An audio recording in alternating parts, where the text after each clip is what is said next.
In 5, 4. Good evening and welcome to North Idaho College Board of Trustees meeting for January 21st, 2015. I'm Christy Wood, Board Chair. And before we begin our meeting, I would like to continue in a wonderful tradition of reading our mission statement. I'm going to ask Trustee Ken Howard to read our mission statement. Thank you. North Idaho College meets the diverse educational needs of students, employers, and the northern Idaho communities it serves through a commitment to student success, educational excellence, community engagement, and lifelong learning. And earning. That's right. Yes. Thank you, Mr. Howard. Very appropriate. Could I ask all of you to rise for the Pledge of Allegiance?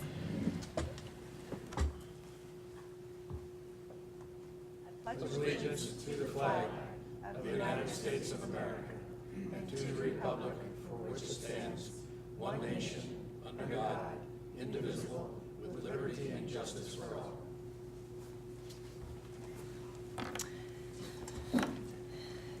Thank you, and I see that we have several guests in the audience tonight, so I think we'll wait and introduce you as we get to you on the agenda, but thank you for being here. I can verify we do have a quorum. We are missing Mr. Nielsen tonight. Unfortunately, he had to travel for business and is not able to join us. Board, have you had an opportunity to review the minutes? And if so, do I have a motion to approve the minutes? Do you want a motion or do you just want to? Actually, I would just prefer to accept the minutes. If there's no changes. Thank you, Board. And no one has signed up for public comment. We are just getting right through this agenda. So we're going to move on to our favorite part of the agenda. It's celebrating success, OARS 1 and 2. Tammy Haft, Christina Cox, and Deanne Johnson. Welcome. And after, I'll introduce the others after. Members, it's a pleasure to be with you this evening to share with you a bit about what we are doing with orientation here on campus.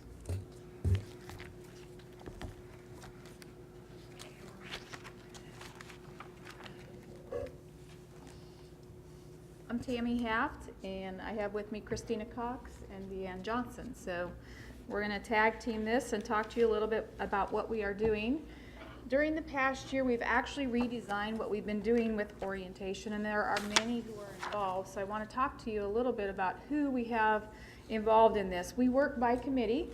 I actually oversee the committee, but we have representation from the registrar's office, from admissions, from advising, from financial aid, e-learning, the help desk, student accounts, auxiliary services, and student development. We meet on a very regular basis to talk about what needs to be done with orientation, to look at what we're doing. We review the feedback that we're receiving as we go through each orientation to decide if we need to make changes. And from that, we put together our OARS program, as well as the book that you actually have in front of you. That's part of what we do through that committee. Additionally, we have 5 great orientation leaders that work with us. They are students on campus who want to be in leadership roles. They go through an interview process, and then we select the best candidates. They work with us in OARS each time. They actually transition our students between the different sessions that we have in OARS, which we'll talk to you a little bit about here in just a few minutes. They also work with us in our resource fair, and they are part of the registrar's office. So when they're not involved in orientation, they are actually working with us in the registrar's office to do other work with students, and they just really, really enjoy helping their fellow students as well as having that leadership role on campus. Additionally, we have a number of other employees that are involved in orientation because we do presentations. So we have staff members. We actually have members from President's Cabinet that have been involved, as well as faculty. So it's great to see the support that we have on campus. This year we've added the bookstore. In the past, the bookstore has not always been open when we've held orientation, and we tried to figure out ways that we could find to engage the parents, faculty, or family members, friends, as well as the students. So we've been very pleased with the bookstore. They were glad to join us, and so they are open for business when we have OARS on campus. Caffeinated Cardinal is also open. That's something that's new. So if folks are here, they want to get a cup of coffee, maybe grab a bite to eat, they want one of the fruit smoothies, that's available to them. So it creates a different environment for those that are here, family members, friends in the Student Union building. A little bit about where we are. Most of our orientation sessions are held here on the main campus. However, we do go to the outreach centers. So we look to the outreach director to say, do you need us to come this semester or not? What we have found is Sandpoint likes us to be there both fall and spring semesters. And Kellogg and Bonners Ferry at this time just need us there in the fall. But we continue to seek feedback from them, and should they need us to go out more frequently, we'll be happy to do that. We also know that there are folks that cannot make it to campus, so Advising Services is happy to assist those individuals via phone. So we do advising over the phone, and then we set it up so that they can register. We do orientation sessions for the fall, or the summer and fall, May through August. And then for spring, we're busy December through January. So May through August, we held a total of 12 sessions, and then this spring we had a total of 4. As far as what's included in orientation for the students, we actually changed the model. In the past, we used to kind of take them through in large groups, and we decided that it would be better to break them into smaller groups. So usually we're dealing with 15 to 20 students per group, and then some of the students are going through orientation while others are going through financial aid, or they could be starting at the advising point and then continuing through registration. So you'll see the different sessions that we have up there for the student. In the orientation session, what we're talking to them about is tips about how to be successful as a student, deadlines that they'll be needing to meet, time management, different dates that are very important to them, payment deadlines, drop for non-attendance. We also talk to them about the Family Educational Rights and Privacy Act and how their information is protected and what they can do if a family member, we have parents that are interested in what their student is doing, how they go about actually opening up access to their records. We talk to them about their MyNIC portal account and how important it is to stay connected with us. That's where we send information to them through their Cardinal Mail account. They'll find out what their grades are. We talk to them about different services available to them on campus, as well as Title IX, campus safety, emergency notifications, and ways that they can get involved in campus life. In the financial aid session, we talk to them about financial aid, student loans, Pell Grants, scholarships. Those sessions are run by folks in the financial aid office. We felt it'd be best to have experts in the financial aid sessions. From there, they move into advising, which Christina will talk to you more about. And their last stop normally is the registration room, which Christina will also talk to you more about. In addition, we make sure that they get their Cardinal card, and this has actually worked very well. OARS leaders transition students between these sessions. They also transition them from the Meyer Health Science building where we hold this to the Student Union building to make sure that they get their Cardinal card and are connected to the resource fair. And in talking with auxiliary services, we are running pretty much at 100% of those folks that are participating in OARS, they are getting their Cardinal card. So that's very helpful then as they go across campus needing services in financial aid, the registrar's office, admissions, the bookstore, they have that card. So that has been very, very beneficial. So while the students are in their sessions, we needed something for the family and friends that are here supporting their student to be able to do. So we looked at our family and friend session, which we have done, but we expanded it. And so that session is actually held in the Student Union building. It's a staff member that leads that or a member of President's Cabinet. But in that session, what we talk to them about is the history of NIC's campus, the overview of what is actually happening in the student session, because a lot of times there's concern, they're worried if they should be over with their student in the Meyer Health Science building, so that kind of calms their fears. We talk to them about important dates so they know as well when payments need to be made, or that if students aren't attending, they'll be dropped for non-attendance. We talk to them briefly about FERPA, the Family Educational Rights and Privacy Act, and if they are going to be wanting access to their students' records, what needs to be done. We also talk to them about the services that are on campus to support their student: tutoring, advising, health services, disability support services, to name a few. And then we let them know of ways that their students can get involved here at NIC. We have many, many, many things that you can do. You can get involved in clubs, theater, Sentinel, intramural sports. There's a variety of things that you can do. We touch briefly on financial aid and scholarship opportunities, and then we give them a fair amount of time for questions. And from there, we take them on a campus tour, weather permitting. If weather is not permitting, Communications and Marketing has actually done a phenomenal job creating a virtual tour, which we use in the winter so that we can do that tour online so we don't have to take them out on icy sidewalks. And then we bring them back to the resource fair. And the resource fair is new. We connect the students and the family and friends back at the resource fair, but you can see a long list of those that are involved. The resource fair is held in the Student Union building. Tables are there, staffed by different areas on campus of the library, financial aid, e-learning. And there, students, family, friends, parents can stop and talk to an employee here on campus and get their questions answered that they may have. From the resource fair, we also take out campus tours and we have residence hall tours. So we have found that the resource fair actually has caught on around campus, and we are having folks contact us to be part of the resource fair, because what's happening is they're finding that they're having more students reach out and seek their services. The library says they've never had so many students in the library in many years, and they directly correlate it to the resource fair. So we feel like the changes that we've made to orientation have been very beneficial. It's great to have the number of folks that we have involved in this program, and I'd like to turn it over to Christina. She wants to talk to you a little bit more about what we do in advising and registration. Thanks, Tammy.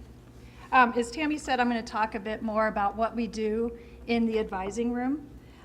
Students essentially are matched up with an advisor who's most closely related to their major, and they create a one-semester education plan. So who are our OARS advisors? OARS advisors consist of both faculty and staff from across campus. We strive to have faculty representatives from each instructional division, but also rely on staff from a variety of offices to advise our new students. Thus, if you stop by an OARS advising session, which I encourage you to do so, you may observe a music instructor, a communications instructor, our veteran student advisor, a professional technical advisor, and one of our admissions coordinators, all in the same room assisting students create their education plan. New OARS advisors receive training from advising staff, and important information and updates are related to the OARS advisors as a group prior to the start of each OARS. These are a few of our advisors here at OARS. Mike Bennett, he's our CAD tech instructor, and then Doug Sams, you just see his back, he's our student advisor for veterans. And they're collaborating together and working with a student at the last OARS. So what do the OARS advisors do? Students are directed to their advisor's table and begin their advising session by completing a student profile sheet with their advisor. And some of those sheets are included in your OARS binder there. We recommend that advisors use the questions on the profile sheet to get to know a bit about the student, or as we commonly refer to it, peel the onion. Students discuss such items as their major, their career goal, whether or not they want to be part-time, full-time, as well as what sort of obligations they may have to balance outside of the classroom. Advisors then utilize tools such as Compass scores, SAT scores, ACT test scores, advising guides, transfer equivalency reports, catalogs to assist the students in creating their education plan. Advising staff is always present to answer questions, and OARS advisors are encouraged to collaborate with one another if they need additional input. If the need for additional support, such as tutoring, disability support services, or career services is expressed, contact information is highlighted on the profile sheet and referrals are noted on the profile. The student then keeps a copy with the recommended schedule and referrals, while advising keeps the other copy. And this is so that we can follow up with these students if we know any discrepancies in their schedules, or follow up and make sure they've made contact with the referrals. Therefore, a student leaves the advising portion of OARS not only with a semester plan, but hopefully also a personal connection to a faculty or staff member that they can return to if they have questions or need more support. The advising portion of OARS is always immediately followed by registration. Students move as a group to the computer lab, where they are given instruction by a representative in the registrar's office. A tutorial is also provided on the computer, and OARS leaders are nearby to assist students. Students refer to the recommended education plan on their profile in order to register for their courses. While students may leave the registration room with a printed schedule, it is only the beginning of the registration process, as students may add drop courses from home or wherever they have access to a computer. The goal is for the student to register for at least one class so that they understand the procedure and can feel confident doing it on their own in the future. Students then move from the registration room to another portion of OARS, or the resource fair. Each of us gives surveys. There's student surveys, family friend surveys. We give surveys to our OARS advisors, and Deanne will talk about surveys that she gives as well. You can't read these comments too well, it's a little small, but as you see, there's a lot of positive comments regarding OARS from students and family and our OARS advisors. We use all comments in creating future OARS and adjusting things if we need to. But as you can see, we have a lot of success at OARS and are able to meet a lot of the students' needs. So I'll turn it over to Deanne, who's going to talk about OARS 2. Hi, thank you for having us. OARS 2 is relatively new to North Idaho College. It was started in fall of 2013. We began this process after really analyzing the student completion and transfer data that we had available. We really looked at what those students that did well did, and almost important, or more important, what those that did not complete. What did we wish that they'd known, and what were the missing components? And once those were identified, we created a 45-minute session that's going to be required for all of our new students that go to OARS to come to. We reached across the campus. We talked to staff, we talked to faculty and the administrations, and we talked to students. We got their input. We took into account what they wish they'd known when they began, and we've created a very comprehensive presentation that all are going to. A few of the things that I found that the surveys are really saying students enjoy and engage with are career services.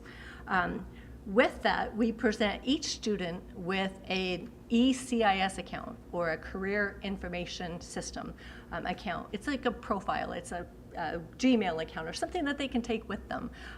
In it, they're able to engage in career assessments, finding out what they like, what they don't like. Once they start analyzing that, there's jobs out there that can tell them what a day in a life is from these different professions that they're considering. All of them are able to be saved, and they can reference it back and engage with it later. Beyond that, once they engage with what they would like to do for a career, what level of education is available in that ECIS account? And that brings them to a level of understanding of what it's going to take to be successful in the career that they're looking into. So that component has, as you can imagine, been really successful with our student surveys, and they enjoy that a lot. Some of the other things that we found that our students weren't necessarily engaging with, but was an important component, was our degree audit, and it was existing in our system. So we go over that with every new student. It's literally putting that student on the pathway with the registrar's office and what their degree is going to look like. Understanding financial aid was an identified barrier. People weren't understanding, and we were kind of catching them in the end. So now we let them know right up front what's expected. Kind of no surprises. So that ranks very high on our student surveys as well. We start this with them about 5 or 6 weeks into their semester. Gives them a chance to understand this isn't high school anymore or what they're getting into. I think sometimes too they're able to identify some of those resources that they might have heard about in OARS, and now they're actively engaging with those when they hear about them again at OARS 2. The student video, one thing I wish I knew, is actually been recorded from our successful students here, and they share with the students one-on-one, you need to be involved with this, or I really wish I'd known this from the beginning. That's another highlight. We also ask the students to provide us with a student profile sheet. They fill it out and they let us know right up front their career goal, their certainty of that career goal, whether it's completely decided, fairly certain, or undecided. This allows our office to start gauging where we need to be prepared to meet our actual student needs. We also ask them to identify their confidence in their study skills, their reading, their math, their writing, and we ask the question, how can we help? And I think that those feedback as we review them are allowing us to prepare to help our students the best way that we can. One of the things we do too is we give them their assigned advisor, and we encourage them to connect. We make it warm, we make it welcoming, and we ask them right there to let us know too, if they're not certain in their major change, they can correct it that night. So before they leave that session, we've taken care of business, we've confirmed their major, we've helped them identify what resources are available and how we can help. Another component that I want to let you know is that we also partner with our four-year schools. So we have a representative from the consortium. All students are able to connect that night with North Idaho College or Lewis Clark State College, Boise State University, Idaho State, or the University of Idaho. We connect with their admissions office and get them on that pathway there. Further research is also being done to look at where those students are that started fall 13, how confident they were in their study skills, and how certain they are with their career goals. And we're analyzing the trends for that student's persistence and how they're completing here at North Idaho College. One other slide. I want to share is we do a survey as well. When we're asking the students to provide that survey information, we say it very sincerely that we are taking away good information and we're changing it to help them. But of the surveys that we've got, 84% said that they are more informed about their NIC resources, their student responses. They're really happy, and I just feel really happy at the end of the day that I've done a good job not being too boring. Good job. Thank you. Thank you. Well, that was quite the presentation. Board comments or questions? Mr. Howard. You've kind of already answered this question, I think, in your presentation, but as you were going through it, I was wondering, it really sounds like a great program, and it's reaching out in a lot of different directions, trying to help students.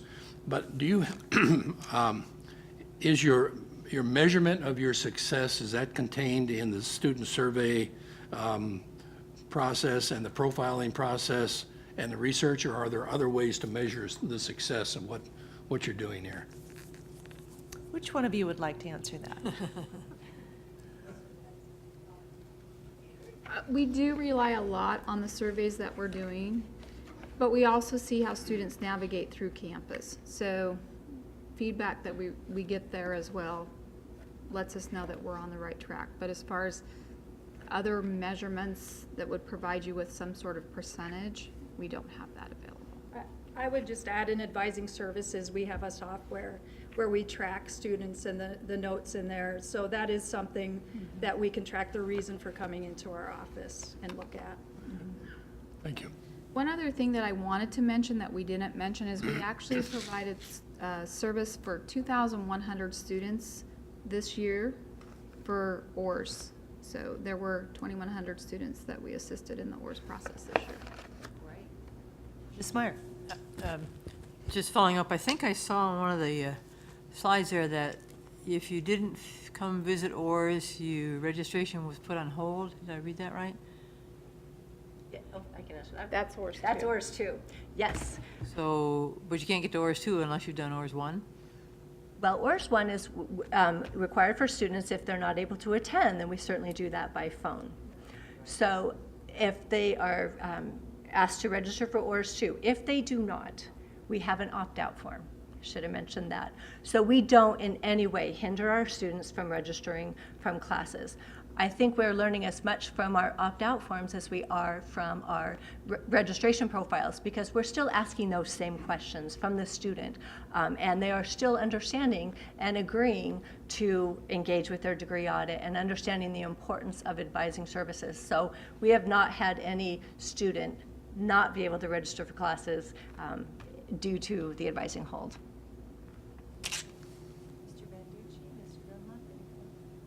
Well, yes. One last one. In listening to what you're doing, and I'm trying to reconstruct what I saw was a statewide program on public television being done on Monday evening. Are you aware of that one where, I think I mentioned it to our president, there's an effort by the State Board of Education and the Albertson Foundation to do a 90-minute program about college, and I think, are we in the loop to stand by and answer questions? I think they have folks in the studio on public television. Maybe you know more about that to highlight that? Is that Mark's world? Madam Chair, members of the board, yes, there is a program slated for public television Monday evening, which will take a comprehensive look at education in Idaho and focusing primarily on higher education, what's working, what's not. There's a panel of folks that will be there to answer questions in a live discussion. There's also a number of pre-produced pieces that will highlight success stories and challenge stories from throughout the state. NIC is being represented by a student out of the Silver Valley, which is, I was told today that we are featured in a very prominent role, so I'm excited to see that Monday night. So, That's great. and I believe that it is 8 o'clock Mountain, 7 o'clock Pacific time on public television, which you can watch live streaming on the web as well. And I think that's a good point, Mark, about live stream, because by the time that this program runs, for folks to realize they could have watched the program, it's probably past when the program occurred. But you're saying live, they can still tap into it through Idaho Public Television. And my understanding was it was to help folks become equipped to get into various schools, depending on what their interests were, not just barriers.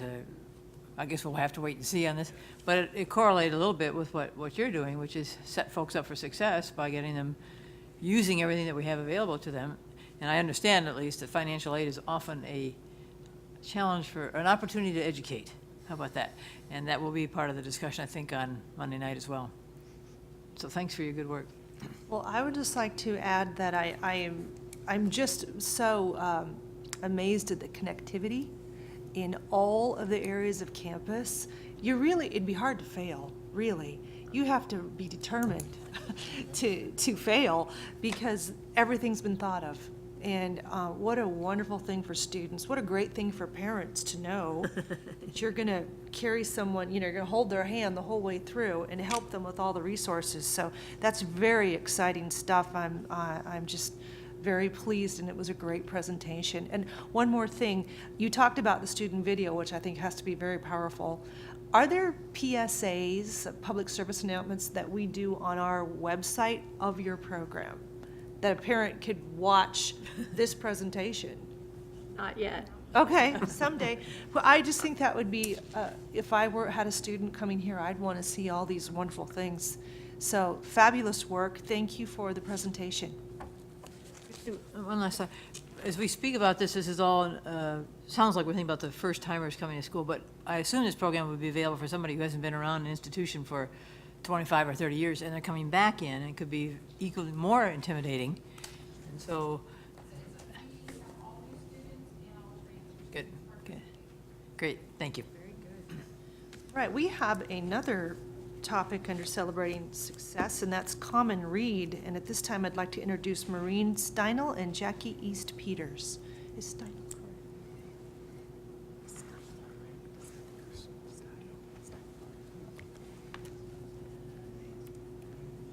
Good evening, Board Chair Christy Wood, board members, and President Dunlap. Thank you for giving us the time to speak to you today. We will be pretty brief in our presentation.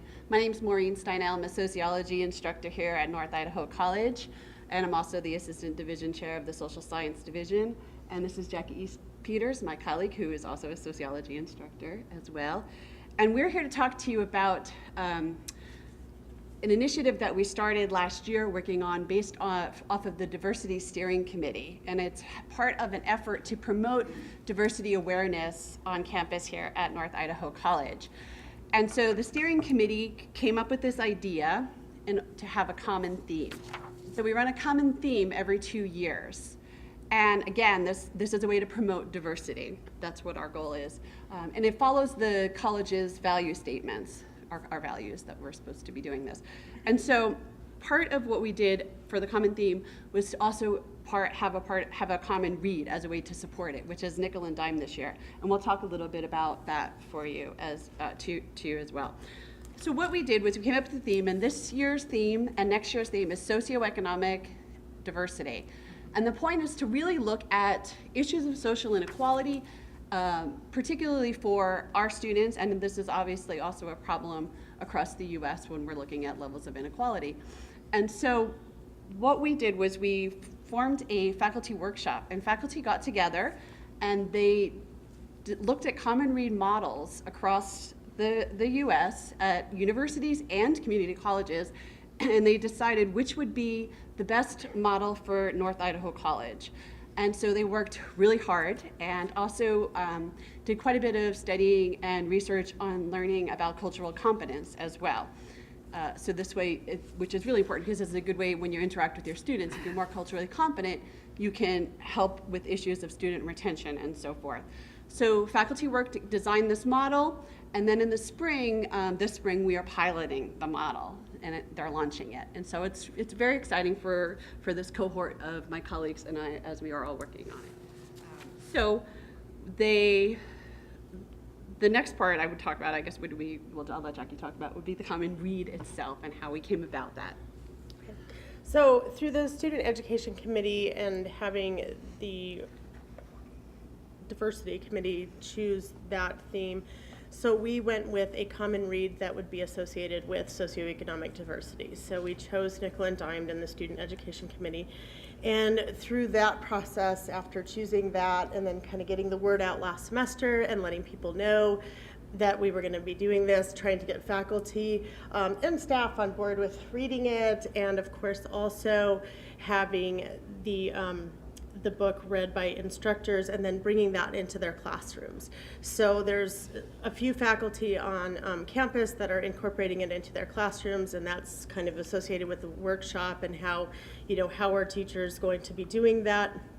And then we have also, through the Student Education Committee, set up coffee talks. So the idea was to get students involved and discussing this. In addition, the Coeur d'Alene Library and the Hayden Library agreed to put up flyers at the libraries here in town to try to get community members involved as well in the read. So that word got out there. So we have our first coffee talk on Monday, actually, January 26th, and we're quite excited about it and hoping that we get people coming in and talking about that. And so we're breaking it up, and we're having the text broke up into the sections that it has. And so the first one will be on the introduction, and we'll be having people discuss that and then so forth throughout the semester as people are reading the text. In addition, there is going to be a panel discussion that will involve faculty, a staff member, and also we're going to have some community members that will be coming in as well. And we're having a student ask the questions that students came up with in one of the faculty's classes last semester, because she used the text in her class last semester. So we're trying to get students involved in that panel discussion so that they feel that they are a part of that process and they get to ask the questions. Okay, so I read this text, here's the questions that we came up with, and of course then that engages them more. So through this process, across the nation, common reads have shown that student retention is enabled or empowered through that common read, because it gets people on campus cross, like sectionally in different academics and different disciplines, getting involved in those types of things. So that's what we're hoping to, kind of start that process here on NIC's campus and get people involved within the community as well as on campus and staff, and having everybody get together for that. So. Thank you. Yes. And the other part of it too is that the students, we know that students that are more integrated into the community and the college, that's going to help retention, because now you have a connection. And so getting together and going to the events, everybody reading the same book, whether they like the book or they don't like the book, it's this creates discourse, this creates engagement, this creates discussion, and this is perfect for an academic institution. And so for our students, they can be more involved, and for the ones who are actually reading the book in their class, they have a double advantage, because now they're using it as part of their curriculum, and then they can go out into these coffee talks and have a totally different discussion than they would maybe in the classroom about this material. For the next read, we will have surveys that will go out to faculty and staff, and they will help to select, and there's a committee, they will help to select the read so that we have input from a lot of folks on campus. And the final event we have is a symposium, and that's April 21st, and that's being sponsored by the Diversity Steering Committee, and Diversity Events are actually putting it on. And this symposium will have 3 faculty members from North Idaho College presenting. We have Dr. James Love, who's a sociology instructor. We have Peggy Wasserman, who is in nursing. And we have Pat Lippert, who's philosophy. They will all speak about the common theme. Following their presentation, we will have 2 students give presentations on nickel and dimed, formal presentations. We'll break for lunch, and then in the afternoon we're going to have community leaders come in and talk about how in their work they're working, to address issues of socioeconomic inequality largely, and really sort of like an action-oriented for students and faculty and staff who are interested in more information outside in the community. And we'll have a food drive as well to collect food to donate to our food bank here at North Idaho College. And so we have quite a bit of really exciting things that are happening related to diversity, and we've worked really hard, and all the committees have worked really hard on this in a very short amount of time. This is all, the idea of this just came about, not even a full year ago, to be a year, I think January, February. So we've really come far. So if anybody has any questions. Nice. Board, questions or comments? Just to be sure and put it on our calendar to remind us. When it Here? comes up. I was looking tonight, looks like it's the day before our next board meeting. April Well, day before 21st. board meeting, but sounds Okay. great. Mr. Howard, did you have a comment? No, I just wanted to thank you very much for the program. It sounds great. I had a quick question. Very impressive. I love hearing what's happening in the classroom. I really like that. And so these you've provided to us. I'm happy after I read it to give it back so the students can have it. So we'll get them, unless you plan to keep them, board, we'll get them back to Dr. Dunlap. And great presentation. Thank you so much. I'll only accept those Yes. back after you pass the exam on the book. I'm going to be keeping it for a little while. Thank you. All right, well, tonight we have some of our good friends from the city of Coeur d'Alene doing a presentation. I'd like to introduce at this time Jim Hammond, our new city administrator, very well known to all of us here at North Idaho College and entire community. And our city engineer, Gordon Dobler, also very well known throughout his years at the city of Coeur d'Alene. And thank you for coming and giving us a presentation on the update on the Dyke Road. Thank you, Madam Chair and members of the committee. Tonight, we're here to share and update this board on what we're doing with the dike to date, and also what we will continue to do to try to reach that certification level. When Gordon and I were preparing this presentation, we decided to split it up based upon our depth of knowledge and recognizing that, here's Gordon. Very good. Thank you, Madam Chair, members of the board. I'll demonstrate my skill in, all right, good. I believe that this is the one. So, okay, success. I know you have a full agenda tonight, so I will keep this brief. Shouldn't be more than an hour at the most. Make sure she was listening. All right, thank you. So, I believe most of you were at the presentation of the joint meeting with the City Council, so I'm not going to spend a lot of time on the history and whatnot. I believe you're all familiar with that. But I would want to report to you the progress we've made, which is really a direct result of our partnership with the college. So this is the area protected. I believe you all know that, that the flood works protect.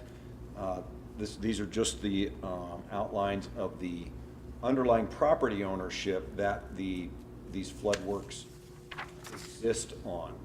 Gordon, as we go through this, to have it more like a workshop, I would like, if you don't mind, I want the board to be able to chime in and ask questions if they have a slide. Absolutely. Okay, Yes. perfect. Yes. So this is the property that was recently acquired by NIC, the old mill site. Again, this is around the levee itself. This is owned by the city behind the wastewater treatment plant. Again, a little bit of history.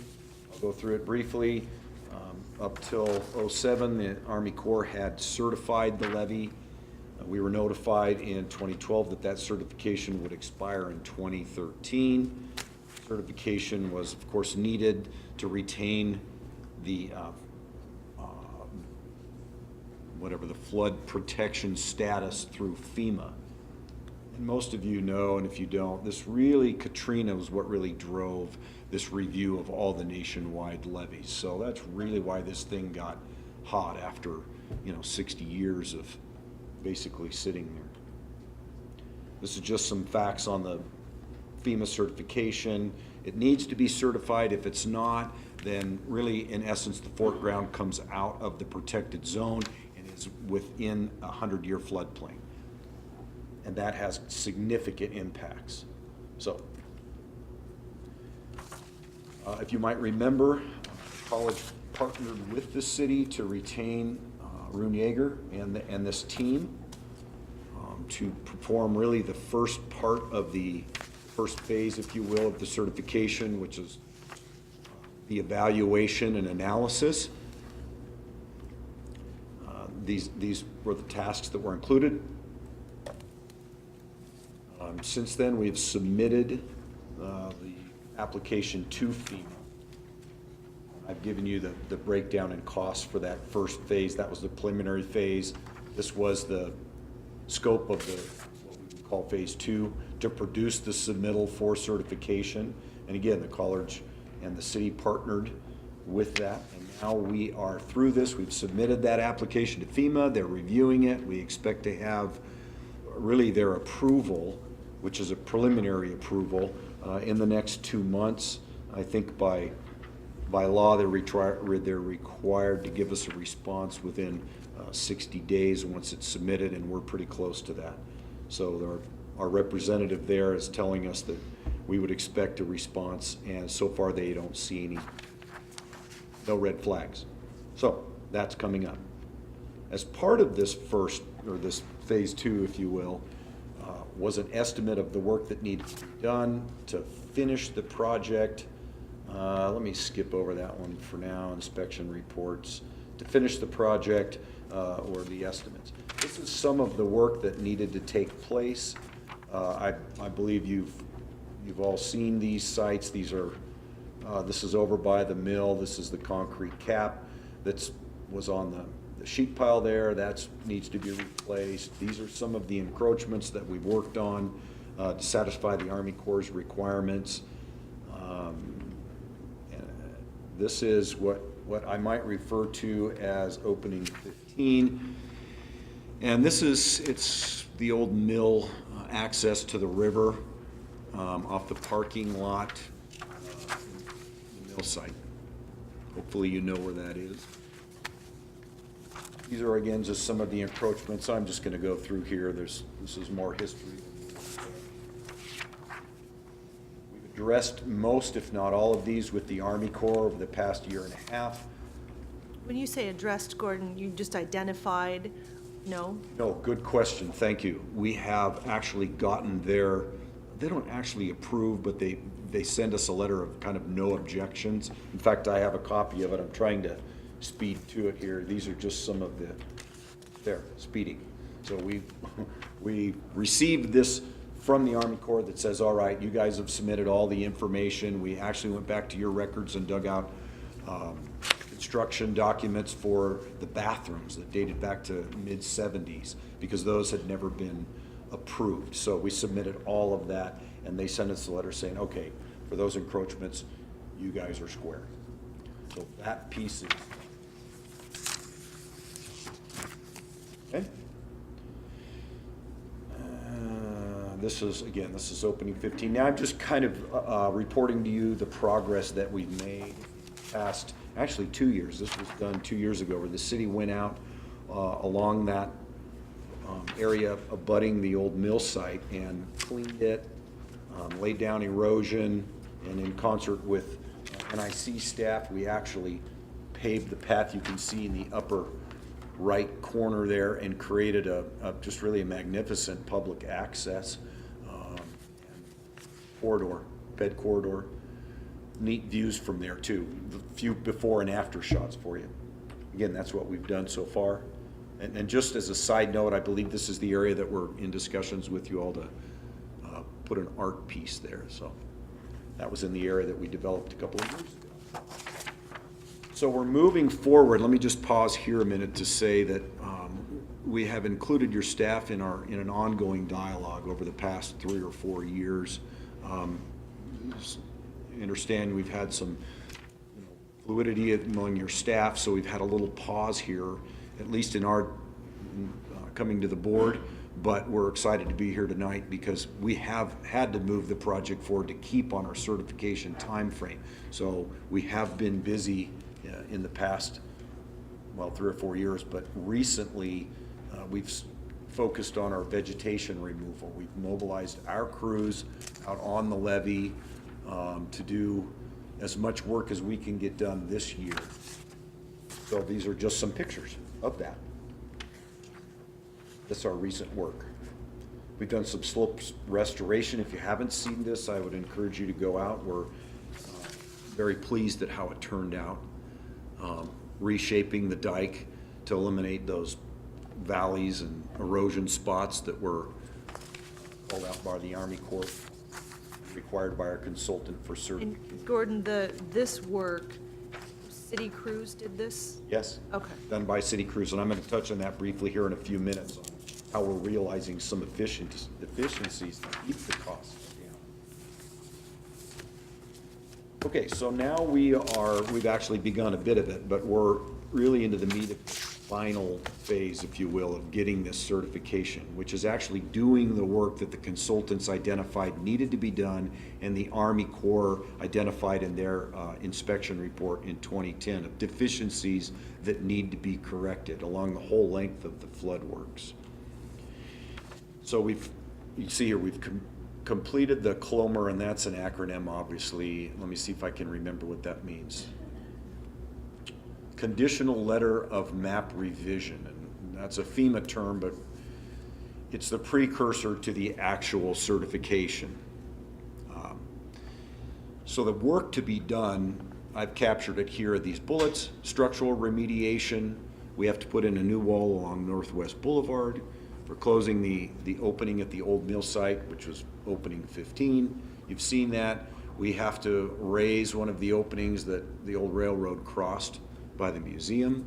And then there's miscellaneous repair work on a few of the other openings that have to be restored.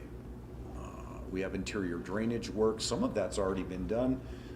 Actually, we did a little bit of it with the Ed Corridor project, as well as a few other remodels when the college put their parking lot in. There were a few of the dry wells that were called out in our consultants' work that were installed.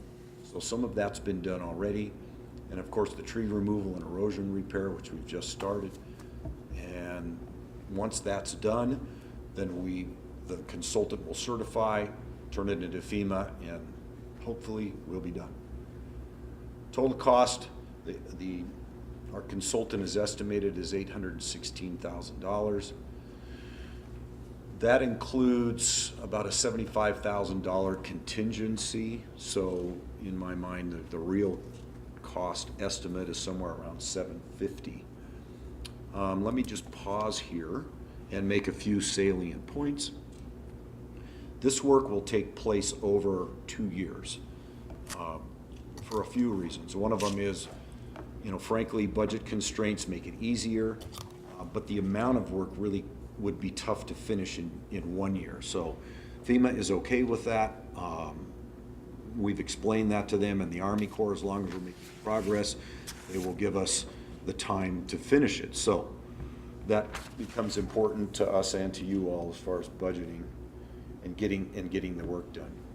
Some of this, as I pointed out, we're doing with city crews as we have in the past to basically to keep the costs down, do what we can. Some of it we can't do, the structural repairs, we don't have qualified people, so that would have to be bid out, and we'll do that this summer and next summer. Gordon, what piece do you expect to do with city crews, and do you have an estimated dollar amount you can pull off this total amount? Yes, great question. In fact, here, this is, it's a little small on that screen. Anyway, this is the itemized cost estimate. But to answer your question, let me go back. The city crews, for the most part, will do the tree removal and erosion repair, which is what we're doing now in concert with NIC. Is really most, if not all of that, is on your property, but again, that's where the partnership comes in. The cost for the tree removal and erosion repair is, I believe it was, yeah, here we go. It's about 120,000 plus the erosion is 65, so that's about $185,000 for that cost. I can report to you tonight that the work we've done so far just on that item, we're about a third done, and we've spent about $12,000. And most of that is in removing tree stumps. We actually had, from the wastewater treatment plant, they had a big stockpile of excess material that we're able to use and truck over to fill in and do the little bit of regrading that we have to do. So we really, looked at every possibility for deferring some of these costs and reducing them. So that item, yes, it's about $180,000 is the estimate. So that would bring the estimated cost of the project down to the 500 and what? If we're down to about 750-ish once we take the contingency out, and then we take out, really it won't be another 180. I would guess of that 180 we might save at least 100,000. So now we're down into probably a 650 range with those savings. And again, these are estimates, so we could see some savings on the structural components as well. And if I know engineers, they like to have about 4 or 5 levels of contingency, because nobody likes to come back for more money, so certainly I don't. Okay, so what's next? Here we've identified some of the potential in-kind work, which we've talked about. Tree removal, grading, fill, the dry well installation, some of that's already been done. NIC is really assisting with that, with the small tree, the brush, and there's a little bit of drainage improvements at the intersection of Garden and Hubbard that staff feels that they can handle in-house. So let's talk about a timeline and again, just frankly propose cost sharing and partnerships moving forward. Again, I've given you most of the information on the time frame. We need to get some structural modifications and structural remediation done this summer. The city currently has in our own budget, we have about $195,000 budgeted for this current fiscal year. I believe 95 of that was earmarked for the consultants portion of this last phase.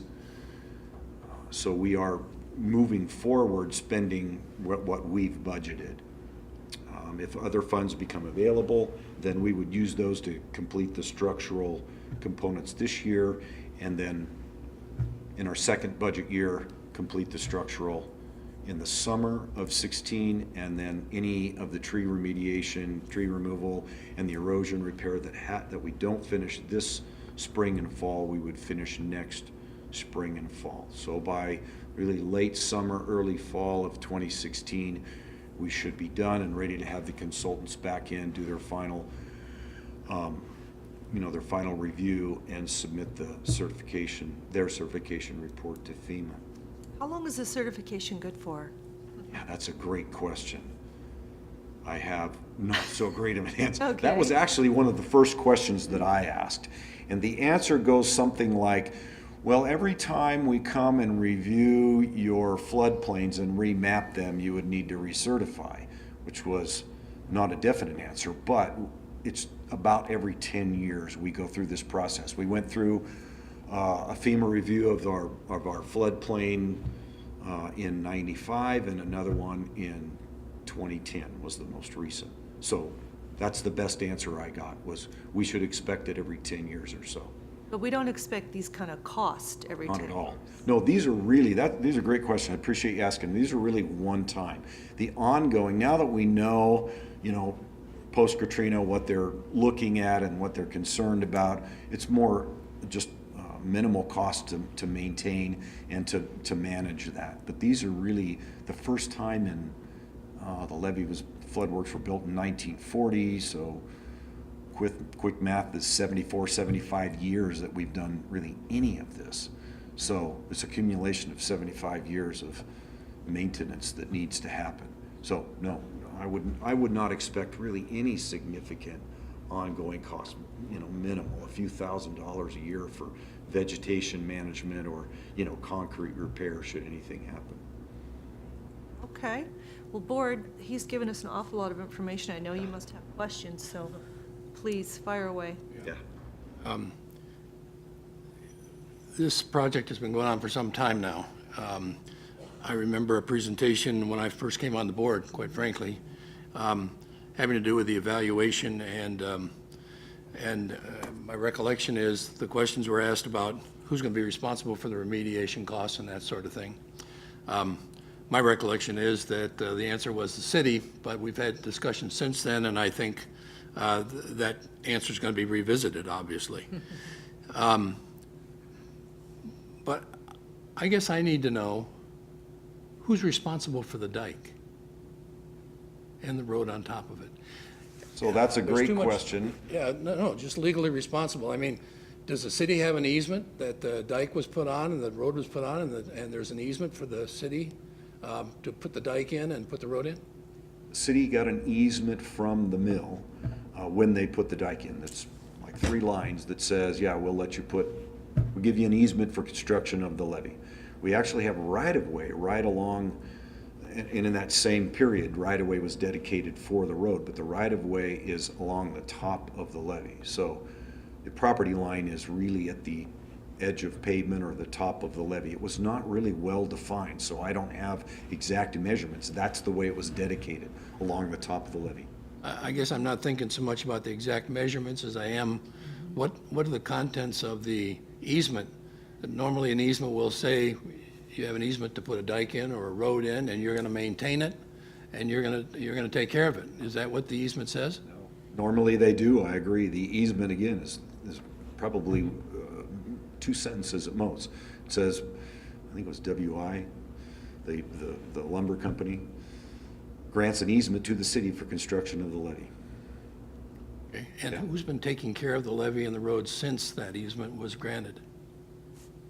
So we have annual inspections by the Army Corps, and I guess the short answer is nobody. Nobody? Who pays it? I mean, the mill, the dearmament mill was there, that was in the county. So that really, we never even went out and looked at that. On rare occasion we did.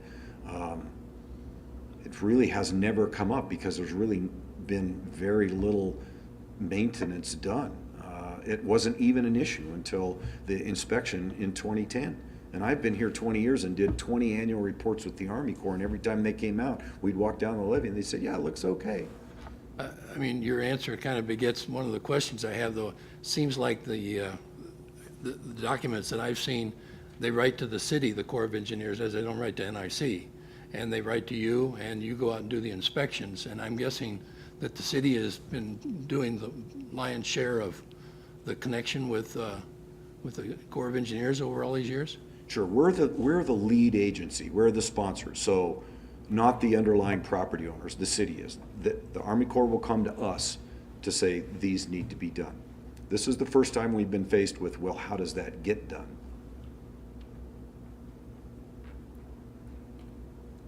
Judy? Just thinking of the same thing, and I've seen road work done on the dike over the years. How has that happened? So road work would be in our right-of-way done by the city. The, Paving, yeah, go ahead.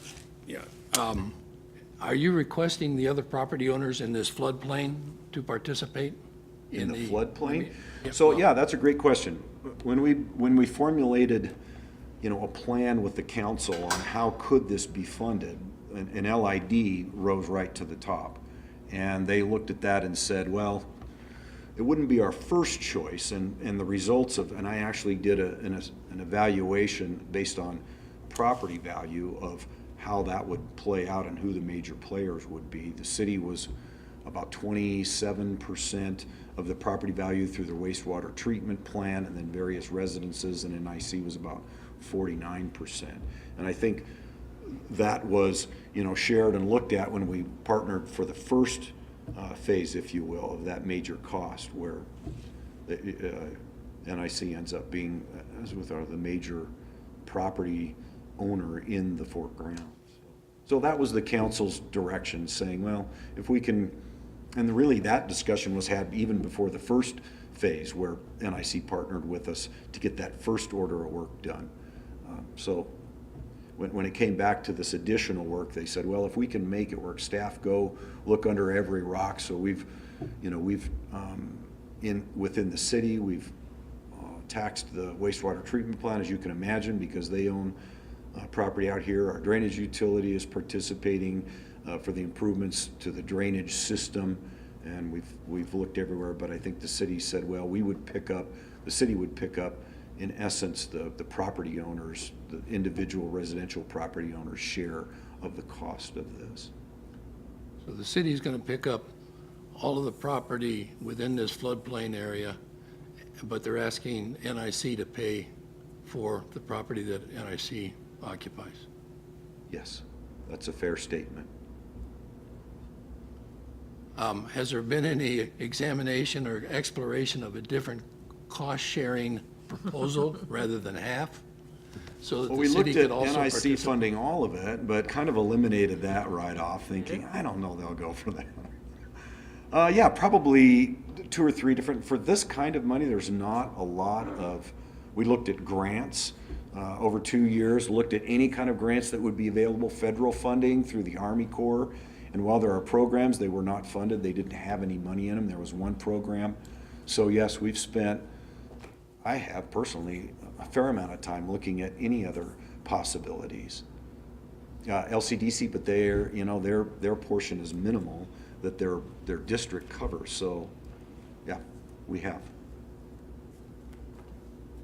Mr. Banducci? I do have one question. From some prior experience, if I recall, there was a couple terms that they used. One was floodplain and one was flood zone. Is that applicable to this, where there's a differentiation in the geographic area that's represented? A little bit. The floodplain is the physical area that the water covers, and the flood zone, there are different zones that reflect, for example, I'll just dive in. There's an A zone, which means it's a floodplain where they don't know the elevation of the 100-year. AE zone, there's an X zone. The Fort Grounds is an X zone, which means it's in the floodplain, but it's protected. So that's the difference. The zones connotate, different nuances of the floodplain. Thank you. Good question. Board, at this time, I think with your agreement, I'd like us to give Dr. Dunlap direction to meet with the city and draw up a dike road remediation agreement. And then we can put that on our next agenda as first reading and see if we can come to terms with the agreement that they've hammered out and go from there. If we can't, then we go back to the drawing board. But we do need to move forward in some fashion, so it seems the most logical, sensible thing is to ask them to work together on some sort of a dike road remediation agreement to bring back to review. Does that satisfy this board? Well, I mean, obviously, we have to move forward with this. But quite frankly, I'm a little disappointed that the city is going to pick up every other property owner except NIC's portion of this. I feel a little left out. And I would like, if we're going to have the administration pursue some kind of a proposed agreement, that they also pursue a different cost-sharing ratio. Half, I don't think, is fair, given the treatment that you're giving to the other property owners in this floodplain. The other thing that I guess I'd like to do at the same time is, if there is no written easement that spells out who's responsible for ongoing maintenance and repair, we ought to get that taken care of now. That ought to be part of this process, so that we don't run into this again as to who's responsible. If there's ongoing costs and maintenance, not just to the road, but maybe to the dike, we ought to resolve that in terms of this agreement. So the elements that I'd like to see us propose, and there are probably more, but it's to look at a different cost-sharing proposal rather than one half, and look at straightening out the easement ownership and responsibility for maintenance and repair. Go ahead, Mr. Banducci. If Trustee Howard is amenable to it, one of the things that might make some sense is if he would act as the point man on this for us, representing the Board of Trustees. I think having him engaged on this and with the President Dunlap and his staff, I think Ken could be a valuable asset, and he's got some historical perspective, having been in some of the discussions and having been on the board, and recollects some of the conversations. If he's willing to, I'd love to see him advance on this for us. Liaison, well, I think that's a great idea if he's willing to do that. Two do you think, separate Ken? subjects. Yeah. Two different things. Two different And while things. we're headed that direction, I'd love to see Ken help quarterback that. Yeah. Because I Yeah. don't think we've come to an agreement on the direction we'd like to give staff. That may be. I'm going to take the position, a Judy Meyer position on this. Which is, I disagree with that approach, quite frankly. I think we ought to leave it up to the administration to do it. I think that's their responsibility and not the board's. And to have a board member on there, I've already voiced my objection to these arrangements in the past. And the part of it that is Judy Meyer is, if that's going to be done, then I guess I'll do it. But well, we'll see how the I vote object. turns out I then. object to it, quite frankly. I'll defer to Chairman Wood to twist Judy- your arm then. Right. Judy, you wanted to comment on direction with staff? A couple of things, having just seen this tonight for the first time and trying to recollect, and it's fuzzier than I'd like to admit, perhaps, it'd be helpful for me to see the notes from the previous meeting we had with the city, and I believe there were minutes taken for that meeting, just to give us a baseline of what occurred, and I'm thinking that was 2 years ago in the summertime. Ken, it was just when you came on the board, maybe? Actually, it was probably just a year ago. Oh dear, and it's still that fuzzy. Okay, well, in either case, it would help me to have a history of what was said or described or agreed to at that time. So you would like staff to give us that previous As presentation? part of our college dealing with the issue, certainly our staff ought to have that piece of history. So find the past presentation and maybe get it to the board. Well, I'd like to go back and revisit the direction we're going to give to Dr. Dunlap as far as finding a different level of financial obligation. My thoughts on that are both the city and the college are taxing entities that serve the public. So I don't really, I guess, view the college as just a landlord with a chunk of land. We're also a taxing entity that serves the public. So I don't think it's unreasonable for the city to ask us to share in a partnership and split these costs. So if we're going to give that clear of direction of come back with the less amount of money for the college, which we do represent the interests of the college, certainly, but we also represent the interests of the public. I want to know what the board's support is for that. I would much rather see this end up where we're really probably going to be, which is we split the cost of this equally, and we need to get moving on this and not really spend a whole lot of time fighting over a certain amount of money. True. Mr. Banducci. Ken, I think you have a valid point, but Christie, I think you have a valid point. And we may actually be somewhere already kind of in between the two places. And let me explain what I mean. Because of the in-kind services that the city has already provided and the amount of internal work that they're already doing, and he's already indicated, maybe another $100,000 off of that, which, after the 75 of pad got us to about 750, maybe another 100 off of that got us to the 650, again, approximately. And with the work that the city's already done and everything like that, I don't know that it's really a 50-50 proposition at this point anyway. The city may be already at 60 or 70%. I don't know what that mix looks like on, dollar for dollar, but so, maybe there's a balance there. I don't know how much we squeeze them or not. Judy?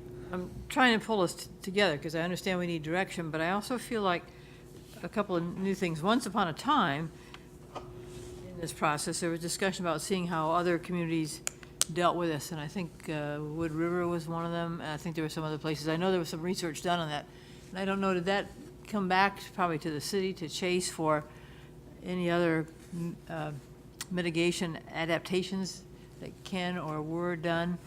And I think one of the, because other communities have had to struggle with this since Katrina, and I think KEA was bringing some ideas, and I don't know if they got to you or what came of that. So are you speaking specifically of the vegetation issue? Because that was the main issue. Because in the beginning, there was talk about everything being peeled off the dike. Right. We softened that and backed up, and I think we ended up, as I recall from that meeting, about half of the vegetation. Roughly.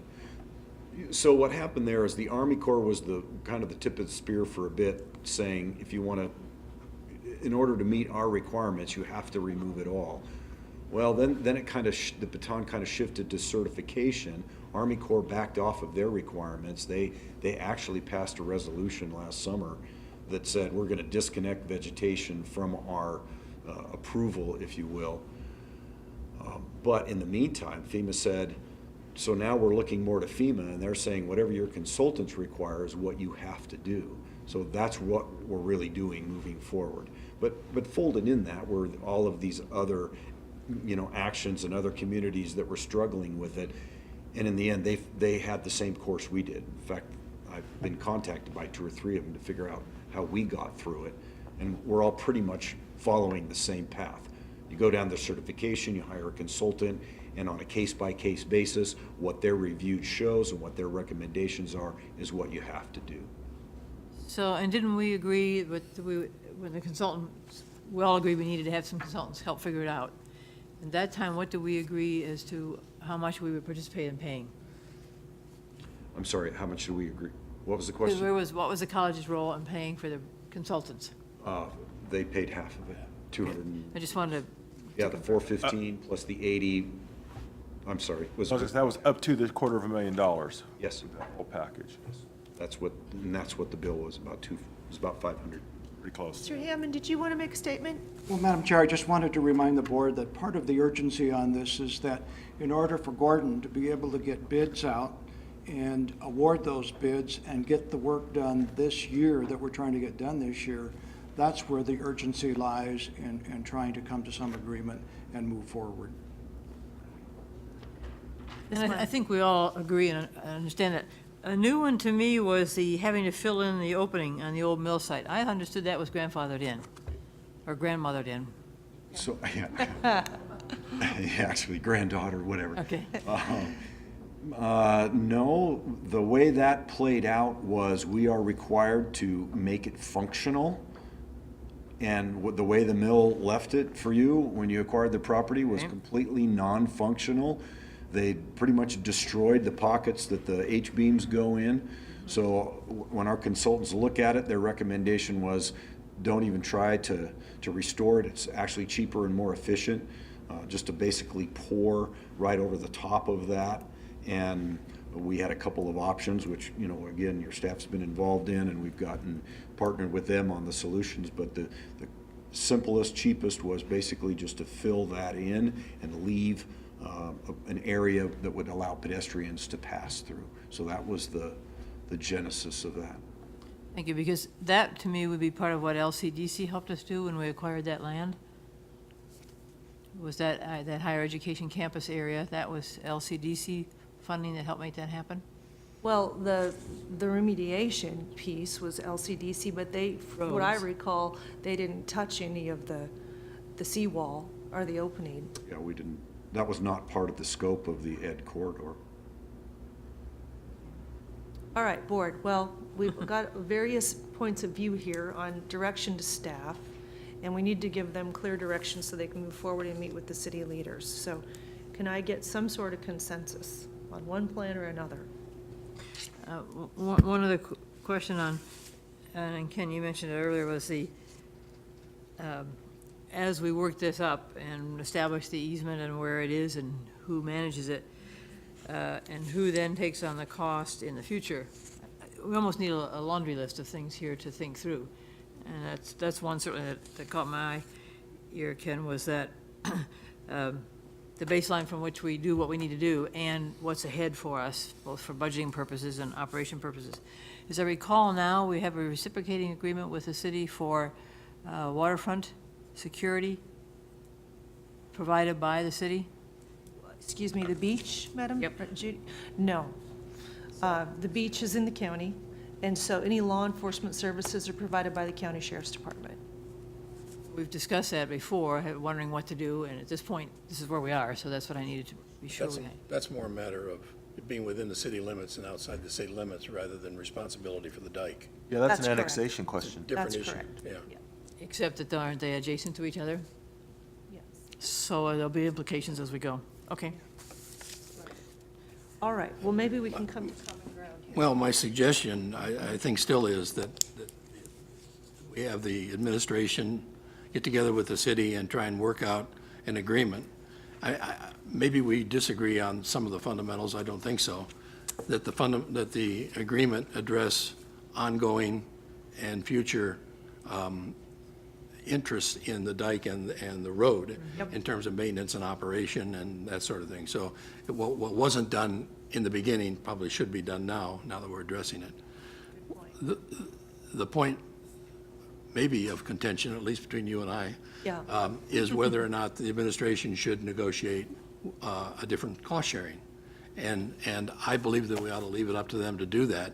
I would agree with you that both the city and the county, or city and NIC are taxing entities, but NIC taxes the entire county. The city taxes the city and the people who are affected by these modifications. So, I mean, I think we have to look at our obligation to protect the interests of the entire population that is a tax base for NIC. So that's why I think that, finding some other formula would be something maybe I could deal with. I would probably vote against a 50-50 split.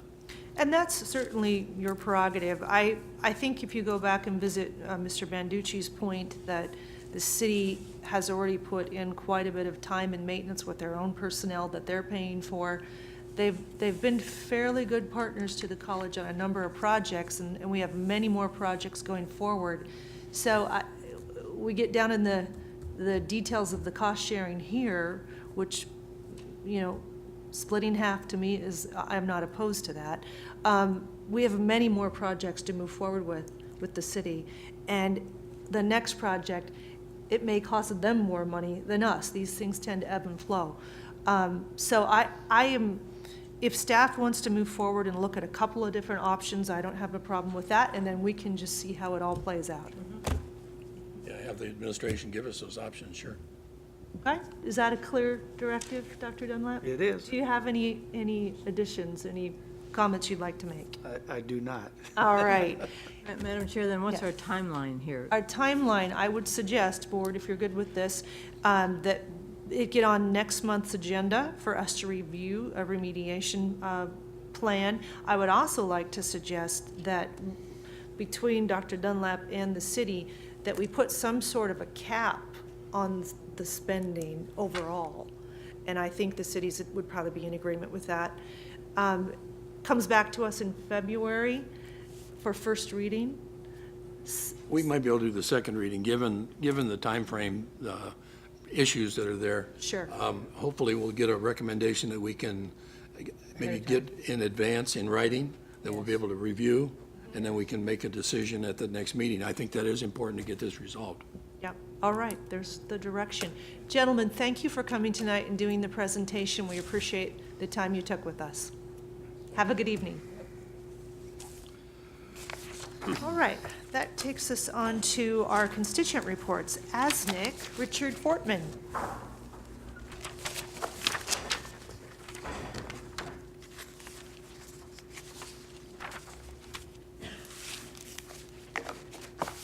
Thank you. Madam Chair, Board of Trustees, President Dunlap, hope you guys are having a great night so far.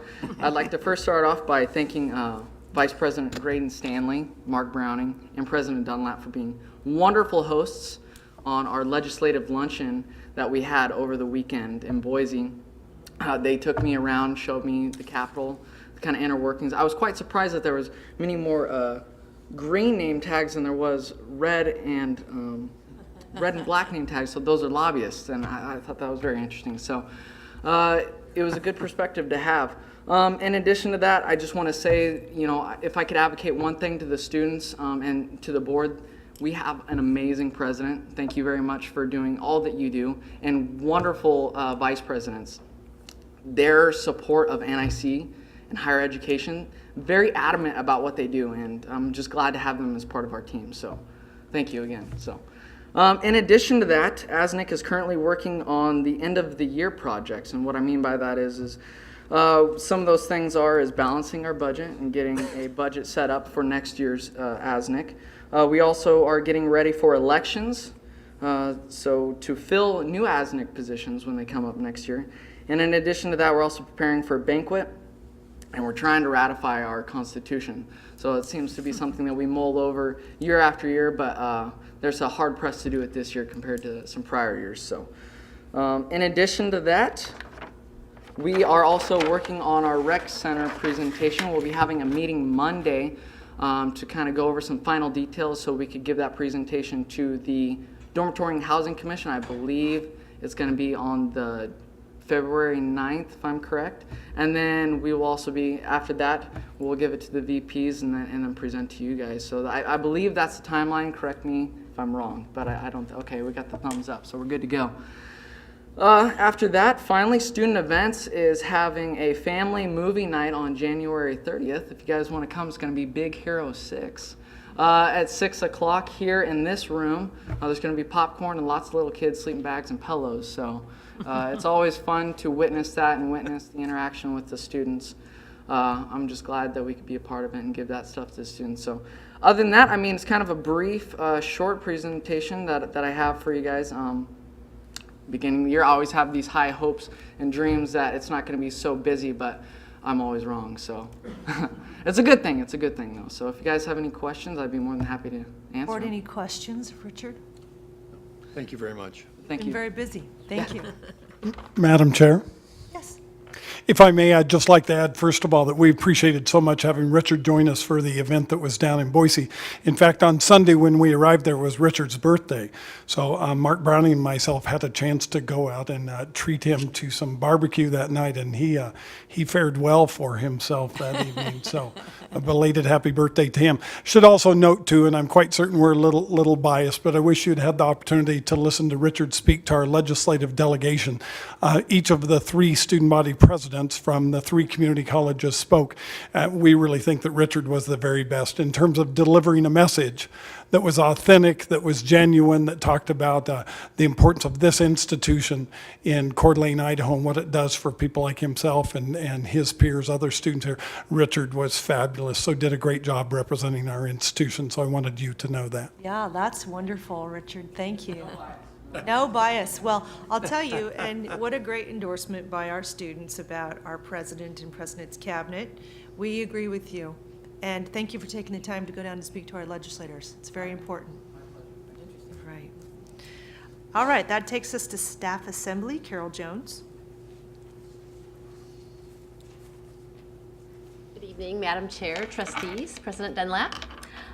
Staff Assembly Executive Committee decided to cancel our January meeting because it would have occurred just 2 days before the start of the semester. And so for that reason, traditionally, we do not have a January meeting.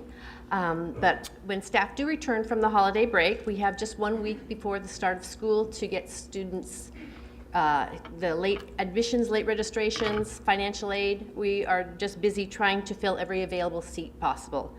I especially want to acknowledge the staff in student services and student accounts who made contact with students who had balances due.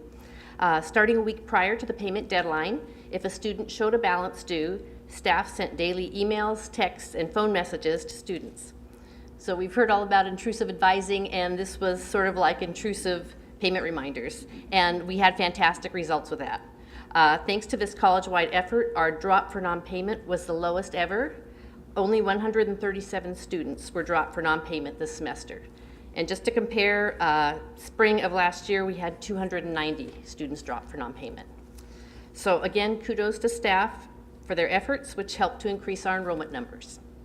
And that concludes my report. Are there any questions? Judy? Interested in the intrusive, sounds like a heavy-handed word when it's really helping, assisting, but the point of it is, the folks that then were dropped because they didn't pay, do we ever go back to them to see how or why it hasn't worked, and therefore is there something more we could do to help folks not have to drop for not paying? I can't really say that I have the expertise on that. I do know that they have the opportunity to have join the payment plan. Sometimes there is just no response from these students. At that point, Mr. Stanley? Madam Chair and members of the board, there is an opportunity for them to appeal as well if there's some extraordinary circumstances and they go through a drop process and come back into us and say, whoa, this is what was happening. Could you provide some assistance to us? We have that in place.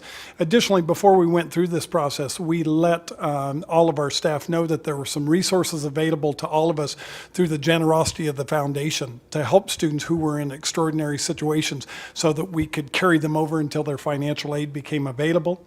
We do exclude from that list a huge number of students who have fairly assured pending financial aid. Maybe they were late in the process, maybe they were missing paperwork, but they meet with the with the student accounts office and say, let's hold all of these students, not drop them because they have extenuating circumstances. So I think we accommodate as many as we can. We provide additional resources to them.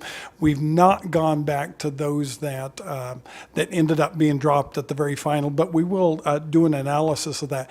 In most cases, we think those students have never showed up to campus at all. They were registered a long time ago, didn't show up, aren't here at all, and so aren't even available to follow up with. And thank you. I think that is a comfort because we know it's a dilemma for folks to get to the community college, the financial, the logistics, all the efforts. And I've certainly understood as a board member and happy and proud of the efforts we have made as an institution to reach out to folk, the phone calls and texting, all the ways that we are. And so the question then is, have we found the right way to reach folks? And it sounds like you're using so many that it will work. And I think that's our goal as a board, is that kind of accessibility. Dr. Dunlap? Yeah, I would like to compliment our staff on this particular initiative, particularly the folks in student services and the business office. In previous years, the college has been relatively black and white in terms of non-payment and dropping students. We have entered a new era of flexibility and trying to better serve those students. And I think when you see that we only dropped 137 versus close to 300 at this time last year, that reflects that flexibility and ability to work with the students. And so I want to compliment our staff on that. Absolutely. Yeah. Well, Mr. Howard, did you have a comment? I didn't want to miss you. All right. As much as we would like to be open and free to everyone, that's certainly not possible. Plus, there is some value in having a little bit of your own stake in the game, in your education. So it sounds like we're doing some great work. Thank you for your report. That Madam takes, Chair, yes. before I go next, that leads to, and I'm not sure, I didn't even think to call the President Dunlap earlier to say this, but based on some national political discussion about two-year colleges being free, at some point we'll probably need to hear more about that. It may not be tonight because we're all learning, but that morphs from what you were just saying to what next? Yeah. I'll cover that in my report. That's your segue. Okay, thank you. All right. So that takes us to Faculty Assembly. Aaron Davis. Good evening, Madam Chair, Trustees, and President Dunlap. So we are midway through the second week of the spring semester, and it feels really good to be back in the classroom again. Faculty Assembly met on Thursday, January 8th, the Thursday before classes began. At our meeting, we had Mindy Patterson come and give us a demonstration of the new virtual tour that's now available on the college website for students, so that was great to see. We also had Tracy Struble and Maureen Steinell, faculty members, come and give us information on the upcoming diversity training that will be available for faculty.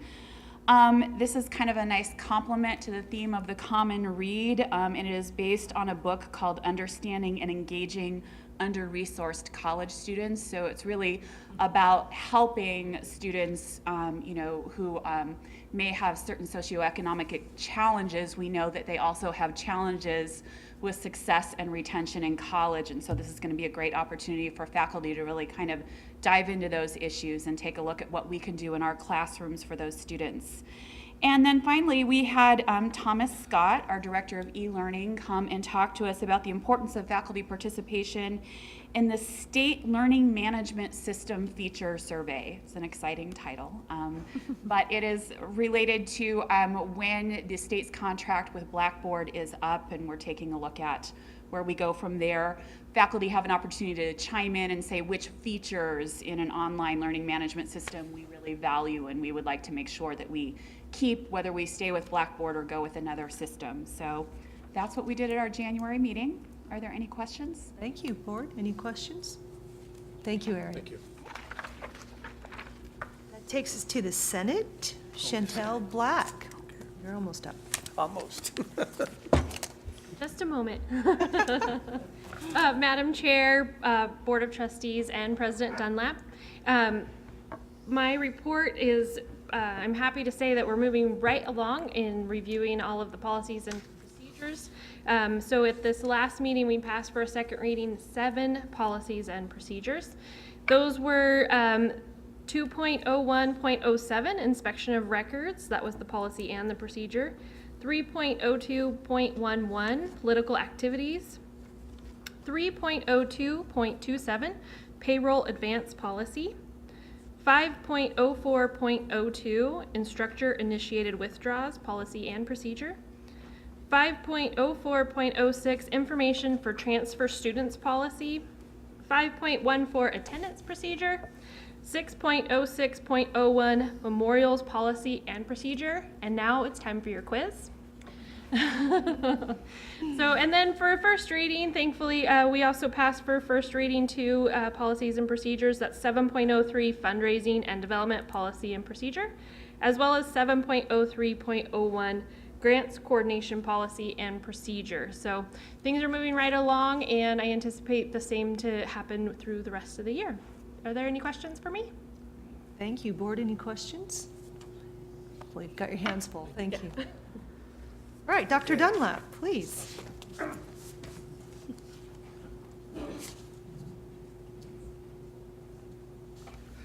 Madam Chair, trustees, and colleagues, good evening. One thing I want to mention about the visit we had with the legislators on Monday is that of the 105 legislators that we have in this state, there were 64 who showed up for our luncheon. And that's a pretty high participation rate. And so it was good to see all those legislators there and then have the opportunity to speak with them about what our priorities are. In an effort to continue to improve on our emergency planning, today we had a shelter-in-place drill, an emergency exercise drill on campus, and that was undertaken also at our 3 outreach centers. And it tested our alert system, which included text messaging, telephonically, and through locking up our computers, as well as our new Alertus system, which has visual and auditory warnings throughout the campus.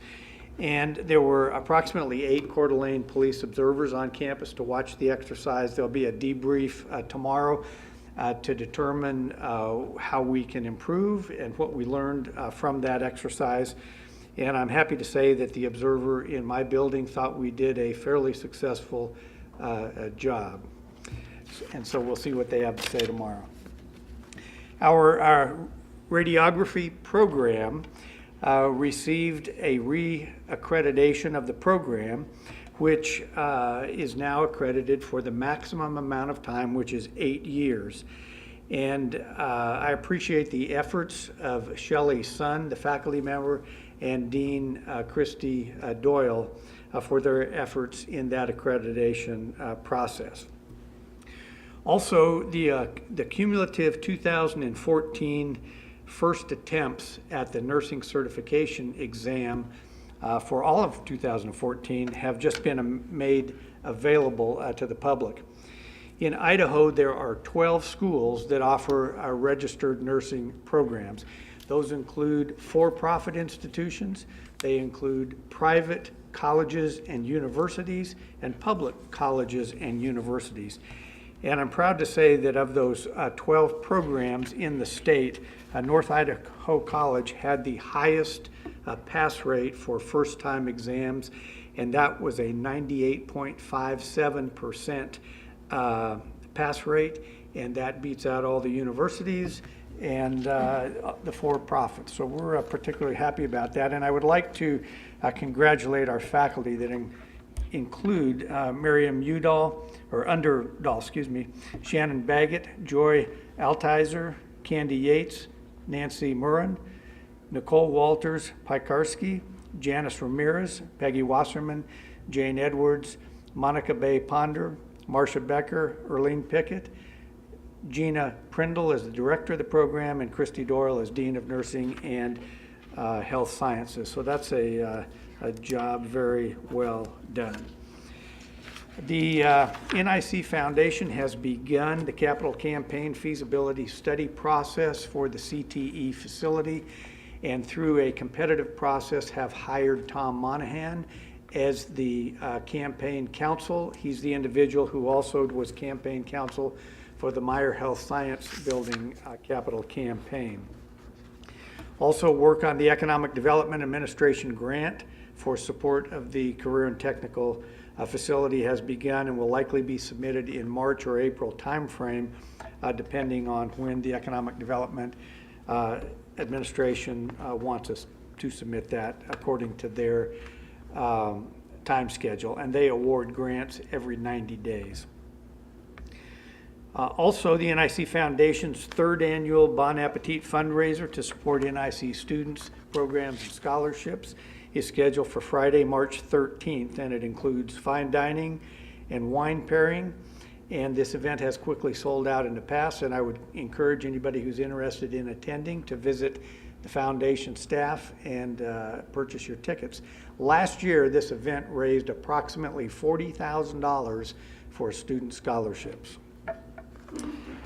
Steve Rayburn has been appointed as the has been appointed as the new Deputy Administrator for the Idaho Division of Professional Technical Education.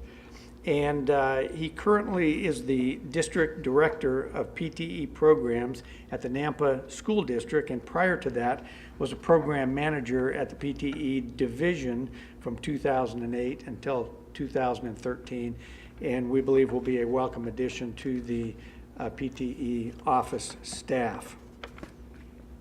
Today, Graydon, Marie Price, Cassie, and myself met with the president of Kachava, which is an IT analytics company out of Sandpoint, and we discussed their needs in terms of language training and IT education. They are on a fairly quick expansion process, and they just acquired a small firm out of Toronto, Canada. We'll be moving those employees to Sandpoint in February and need language training, and they will be hiring and doubling their workforce over the course of the next year. Also, Lita, Marie Price, Steve Ruppel, and myself and Karen Ruppel met with Kootenai Health and Hagedorn IT managers to discuss their IT knowledge, skills, and attributes needs for their organizations. And Karen Ruppel did a crosswalk of job descriptions and looked at the skills, knowledge, and abilities that were articulated in those, cross-referenced that with the programs offered at NIC, and then that provided us with a gap analysis of what needed to be done to better serve those organizations. And so LEDA is taking the lead on that project, and we will meet again with those companies and propose to them what kind of curriculum we can deliver. I was asked to comment about the proposal by President Obama with regard to free college here in the United States. And currently there is a project similar to what has been proposed in the state of Tennessee. And in the state of Tennessee, which is called the Tennessee Promise, it covers community colleges' tuition and fees that federal grants do not provide for students. And the criteria is that those students must maintain a 2.0 GPA, and the state has more than 7,000 volunteers to serve as mentors to scholarship recipients who must complete 8 hours of community service. The governor has successfully pushed for the creation of a $300 million endowment to pay for those scholarships, which is estimated that 12,000 students will take advantage of those, and that the total cost will be $35 million a year. So with the $300 million from the state lottery program and an additional $47 million from the state general fund, they believe that they will be able to cover that $35 million per year.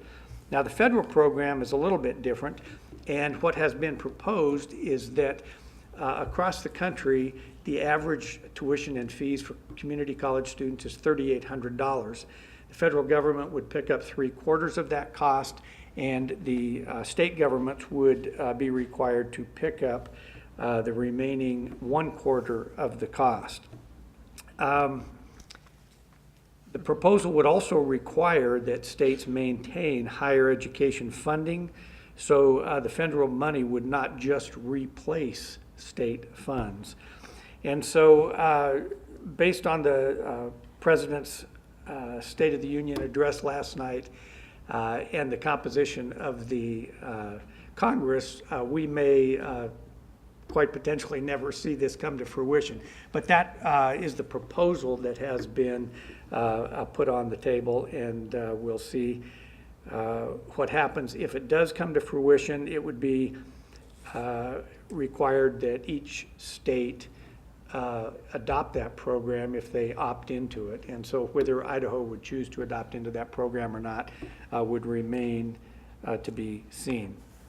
And then lastly, I want to mention that in the proposed budgets for this next year, there has been, through the State Department of Labor and the Governor's Office, a proposal to have $6 million available to industry sector grants. You may recall that the forestry program was funded through that industry sector grant. And Boise State, for example, received that for their IT or computer science programs to support industry in the Boise area. And so that creates a considerable amount of opportunity, although those are one-time funds and do not create sustainability of those programs. So at least there is some emphasis being put on workforce training that has not been available in the past. And Madam Chair, that concludes my report at this time. I would be happy to answer any questions anyone may have. Thank you, Dr. Dunlap. Board, questions for Dr. Dunlap? Ms. Meyer. Dr. Dunlap, you in the beginning of your report talked about the lockdown that occurred today. Right. Did the campus have advance notice as to when this was going to happen? The campus had advance notice that it would happen during this week. They did not know what time or what day it would take place, but they knew that we would have that. If we didn't give forewarning, there would be the potential for confusion that this could be a real drill, and it may create more havoc or chaos than we would want in a drill. So it was a surprise in terms of the week, when during the week that it happened.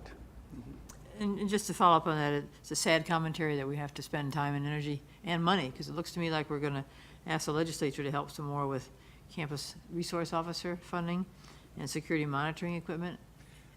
We did submit a supplemental request that was about $620,000 that included a campus resource officer, security and surveillance equipment, along with software and other items, and in the entire state with the requests for safety and security equipment for campuses and on colleges and universities. The governor's budget did not recommend funding any of those. So we have our work cut out for us next week when we go to Boise. Yeah. Okay, thank you, because it's a dilemma here. We're always short of money, and we have to allocate some of it to things that are a disappointment rather than towards education of the student and supplies, but it sounds like that's where we are in our society. And it was last week a speaker in Boise spoke about teaching civics and civility. Sounds like that needs to go back on the list. End of soapbox, thank you. Trustee Howard? I just had a comment actually on the lockdown drill. I received a phone call at my home phone telling me not to leave, and I didn't. But did you lock your door and put down the blinds? So I just want to report to you that it was a very effective drill. It got me all the way up to my house. Well, we're glad to see that you have internet connections up there. Yes, John. And I will tell you, Board, that I had the opportunity to be one of the observers, and I thought it went very well. For a first-time event, the campus was ready. There's a few little things that we'll mention in a debrief tomorrow, but overall, it went very well. Staff did and faculty did what we asked them to do. Joe did what he was asked to do, which was nice. That's right, I locked Christy out of my office. He made sure that the intruder was out. And it went very well. And if you'll see in your packet, you do have a letter that Officer Wessel wrote up for President Dunlap, and I asked him to include it to all of you because it gives you a snapshot of what kind of activities the school resource officer deals with on this campus. It's just a snapshot. He is very busy, very engaged, very happy and proud to be here, and it's turning out to be a very great partnership. So we were pleased with today. Good job. And we are thrilled to have Officer Wessel here on campus. He's doing a great job for us, and we really appreciate his presence. I agree. One thing I wanted to add is he also did reach out to our neighbors, the Fort Ground, and made contact with their representative there. Even though they're not really impacted by the lockdown drill, they would be impacted in the event of a true emergency. And we made sure that he gave them instructions on how they could expect to receive the information and not to be surprised if that were forthcoming. So all in all, it was a very successful day. Yes. As you mentioned, the report that we did skim from our resource officer here, it highlighted, as you say, all the challenges that occur on campus. I believe also there was discussion about then needing some more video monitoring at some point. Is that part of what? That was part of our supplemental request, yes. And that is covered in there. Yeah, video monitoring and surveillance equipment, that's true. Which makes sense as you talk about the neighborhood. Once you're off campus, or which direction do you go off campus, does impact then the entire community. Yes, Okay, very needed. Thank you. Thank you, Dr. Dunlap. Okay, that takes us to K-Tech board report. Judy, did you have anything, any highlights? Oh, did you attend the board meeting, or it's coming up? I have not attended a board meeting since last time I gave a report. Okay. I would highlight that the North Idaho Business Journal is highlighting each month a student from K-Tech. Tyler Lockwood was highlighted most recently, which is and I love his description. I knew I liked big things and heavy stuff, and I wanted to work on them. So he's at K-Tech doing that, and it's I think an important part of what we're doing. I think as ARC NIC liaison to K-Tech, we'll continue to work with K-Tech on our CTE building and how much we can exchange, share, be as cost-effective as we can, and we've certainly had positive response. I think because I'm not here for the next meeting, which is 28th, we had already agreed that my Mr. fellow board member Banducci, would yeah. cover that. Thank you, sir. Perfect. All right. Well, thank you, Judy, for your report. Any questions, board? That's an easy one. That takes us to old business, tab 1, our second reading, amended faculty assembly bylaws. Aaron Davis. Madam Chair, Trustees, President Dunlap. So, as you know, our bylaws require that we seek board approval when we amend our bylaws. And so this is our second reading, and Faculty Assembly was pleased to learn that we got the official legal word that we are not subject to open meeting law. And if you like, I can just give you a little bit of background on how this bylaw amendment came to be, or how would you like me to proceed? I believe you did so at the last meeting. Board, does anybody ask him for a refresher on that? Nope. No? Mr. Banducci? You started to speak. Okay. Mr. Howard. So then I'd make a motion that we approve the amended faculty bylaws. They're bylaws, aren't they? Yes. Bylaws of the Faculty Assembly. I have a motion. Do I have a second? Meyer seconds it. All right. Discussion? It was helpful for me to have our board attorney look into that and write us a description to clarify what our situation was. Thank you for the time and help there. Well, it's probably appropriate not to keep everybody in suspense about what he said. Right. Maybe Mr. Lyon could give us a debrief. Sure, be happy to. Looking at the issue and reviewing the Attorney General guideline letters on the issue, looking at the statute, and reviewing the Idaho Supreme Court case law discussing the open meeting law, it was my conclusion that the only governing body that is subject to the open meeting law here at North Idaho College is the Board of Trustees, constituent groups, committees, the President's Cabinet, and similar groups of employees, even though they do give recommendations and are involved in some aspect of policy making input, they're still not governed by the open meeting law. All right. Thank you, Mr. Lyon. Any questions for Mr. Lyon?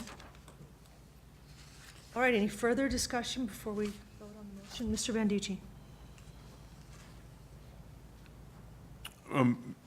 You and I have chatted about this, and I sent some stuff to Judy and Ken on it, and spoken at length with Mr. Nilsson, who was unable to be here tonight.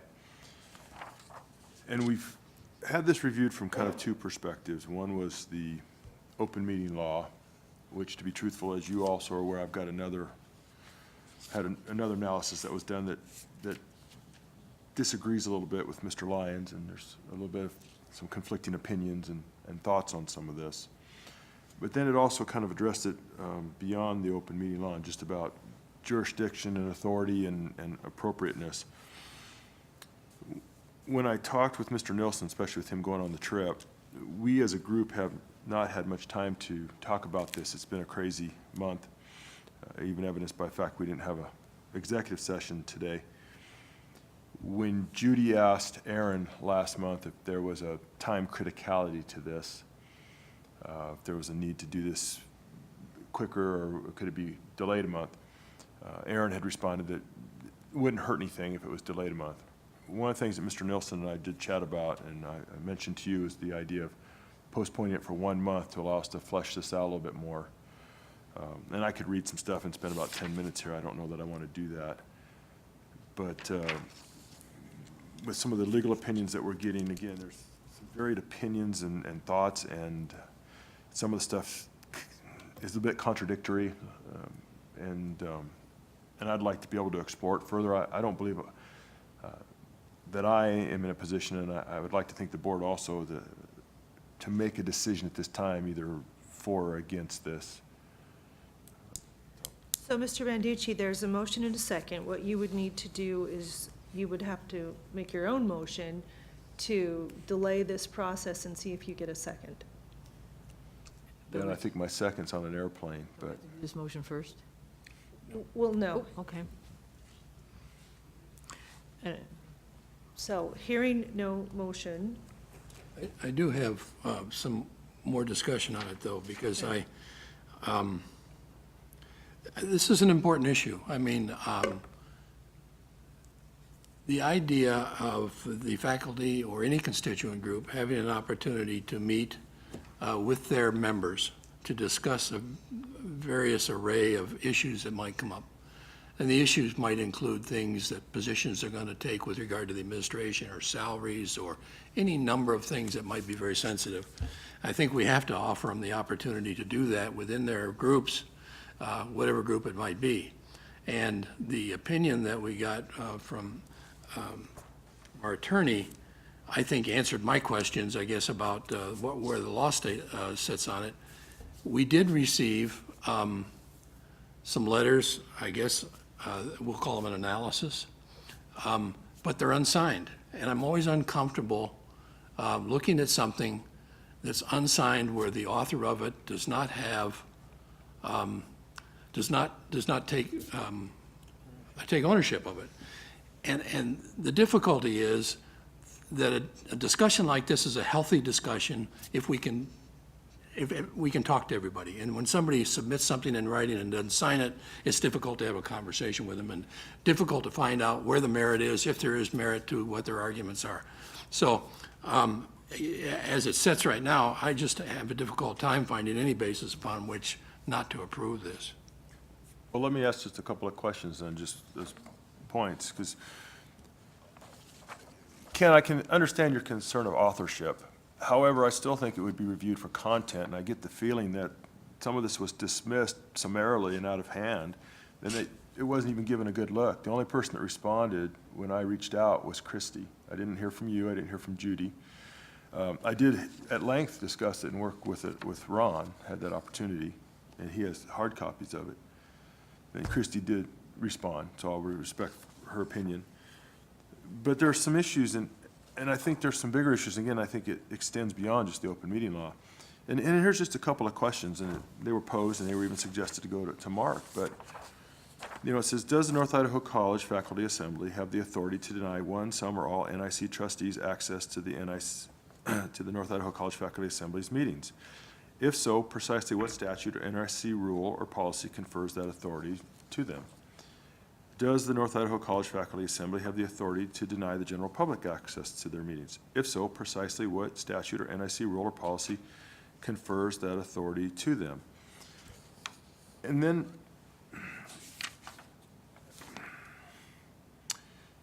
you know, they're a standing committee, and as such, they must comply with the NIC policies, and there's a whole list of them here. And we look at the example of the Senate and how they operate, and we look at the example, and brought this up talking to Mr. Stanley there, although I love the name tag in front of him saying Mark Browning.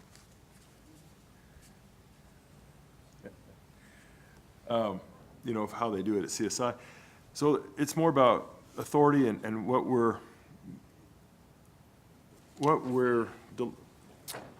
authority are we really to delegate, and where are we not allowed to, as trustees, to interact or not interact? So there's a couple bigger questions.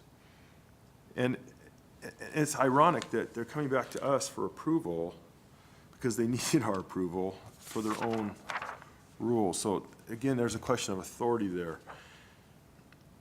And again, I've got more excerpts here, and I could take another 10 minutes. I'm trying not to do that. So that's why I guess I'm in favor of again, fleshing this out a little bit more and understanding some of the implications of this, approving this resolution. Judy? A question, did our board attorney have a chance to look at some of those questions? No, I've only exchanged them with the board. So I kept them between us, hoping to get responses and to work together, and then before I went to Mr. Lyons. So the last two things that you all got, he has not seen. Well, I would address that, Judy, that there's been no collective board direction to give any additional information to our attorney. this board relies on the advice of our attorney that we have hired to represent us. And as Mr. Howard explained, there's no authorship. We don't even know if that was an attorney who wrote some of these documents. And we rely on Mr. Lyon. We either choose to accept his legal opinion or not. And I would agree with Mr. Howard that I accept his legal opinion on the open meeting matter. The further issue for Mr. Banducci is more of a philosophical of what kind of authority do we want over our constituent groups? And I tend to agree with Mr. Howard that our constituent groups should feel freely to meet and discuss and not have any sort of feel oppressed to express their opinion. This is what a institution, education institution is all about, freedom of expression. And I'm not threatened in the least that they meet privately and discuss a variety of topics. And so I don't feel that need to exercise any control over whether I can be in their meeting or not, or the public can be in their meeting. They're a private constituency group, just like many other groups on campus that meet privately, and many other organizations that are set up just like our education institution, where constituent groups meet privately, and it's just to take care of the business at hand. And I'm not threatened by not being part of that meeting. And so it's a philosophical thing, I believe. And I've shared with Mr. Banducci that we're just not on the same page on this, but I think it's good to have this kind of respectful discussion and share ideas. Mr. Howard. I think it's important as we go through these discussions about these policies to understand, I think, this board, by statute and by our own bylaws, our procedures, has the ultimate say on everything. We ask the college in its various capacities to give us advice, but we don't require their consent. It's our obligation to make these decisions, but the advice that they give us, we deem very, very valuable. And the process that they go through in order to develop the consensus that they bring to us by way of advice, I think is very, very important to us. So I don't think we should mix up. We're not delegating any authority by certainly this amendment. All we're doing is allowing them an opportunity to speak among themselves. And is it fair that on occasion, if anybody from anywhere wanted to attend one of those meetings, that you call and ask to attend, and at that point, it's thumbs up or thumbs down, depending on what the topic is and what? Well, so they're the people decisioning authority on who attends their meeting. Right, and so in fact, as Mr. Howard is explaining, that we're not being officially denied anything, it's just they're in control of how they want to conduct the meeting, what the topics are going to be, and what folks can attend with inquiry from the public, other colleagues in the campus. Thank you. I just want to be sure I understood the. Well, it depends on, maybe I misunderstand, but the definition of the attendance too, because my understanding was you can call us and you can get on the agenda, but if someone doesn't want to be on the agenda, you just wanted to attend because you wanted to see something that was being presented. May I address? Certainly, Erin, please. So yes, I mean, any of you could call and request to be put on the agenda. The reason why Faculty Assembly decided that it does need to be related to an agenda item is because if we have a member of President's Cabinet or President Dunlap or a trustee just sitting there, it can suppress discussion. That's just kind of the nature of things. So it's not meant to be disrespectful. If any of you ever wanted to come to our meeting and talk to us or address something, a while back we had Trustee Howard, when he was chair of the board, come, and we had a really great, healthy question and answer session, and we thought that was really great, and we very much appreciated that. In terms of if you wanted to know what was going on in the meeting or know the content of a presentation, well, that's what my report is for, and and oftentimes the presentations we have are also communicated to the board in other ways. So when we had Alex Harris talking about the gun policy, he also made a presentation to the board. So that was our thinking on that. Well, if there isn't any further discussion, then we will go forward with our vote. All in favor? Aye. Aye. Aye. All opposed? All opposed? I'm going to abstain. I told you that. I don't feel I have the appropriate information to make that decision one way or the other, because I don't think we've had. All right. Thank you. Motion carries. Thank you, Erin. Thank you. I would like to suggest we take a quick 5-minute break so that our wonderful TV person can prepare us for the next round. Board, if we would, 5 minutes?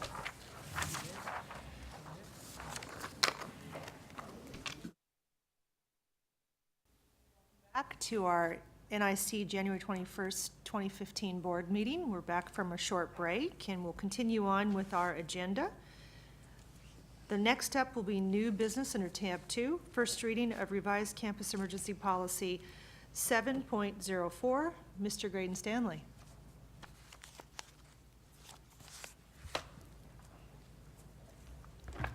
Madam Chair, members of the board, President Dunlap, and other guests tonight, we're pleased to come in front of you with this revision of Campus Policy 7.04 related to campus emergencies. This process has certainly given us the opportunity to go back and update these that contain information that's no longer appropriate with changes in staff, changes in processes. And if you had a chance to review the policy, you noted they're considerable on this, and that was certainly intentional. In with these changes, we found out that most of the information that was in the old policy was outdated. With new guidelines, regulations, staffing, here most of that was inappropriate, so we've deleted most of that. And you'll find that essentially what it says now is that in the case of emergency, call 911. Involve campus security. Campus security is staffed and trained differently than it's ever been before. And that according to the nature of the emergency, then we have processes in place. We have notebooks, procedures that will follow according to what type of emergency it is. So trying to describe that all in one policy wouldn't be appropriate. Rather, it's appropriate to say, this is who you call, this is where you go. And then those folks trained to that end will take the necessary steps from there.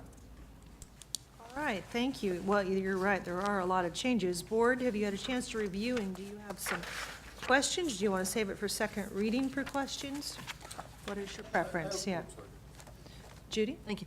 My question was, you're right, it simplified it. And on the second page, it said this entire section, separate issues should be revised or eliminated. I think what the recommendation was delete it all. And it said, but this was subject to be covered, I'm sorry, that the, is understood to be covered under federal and state employment laws. And so my only thought there was, is that good enough to the state and federal laws cover everything we need? And that won't be all-inclusive. It will cover those areas that they have jurisdiction over. But there are other areas like related to campus safety here. We have notebooks in our offices that outline processes and procedures for us to respond to other types of campus emergencies. So that's not all inclusive, Trustee Meyer, but is in those that are governed by federal and state law that we'll follow accordingly. Mention that. Good, thank you. Mr. Howard? I recognize that this is a brief policy, especially by comparison to the pre-existing one, but when I read through it, implicit in it probably is that people have to comply with the policy, but I don't see that in there anywhere.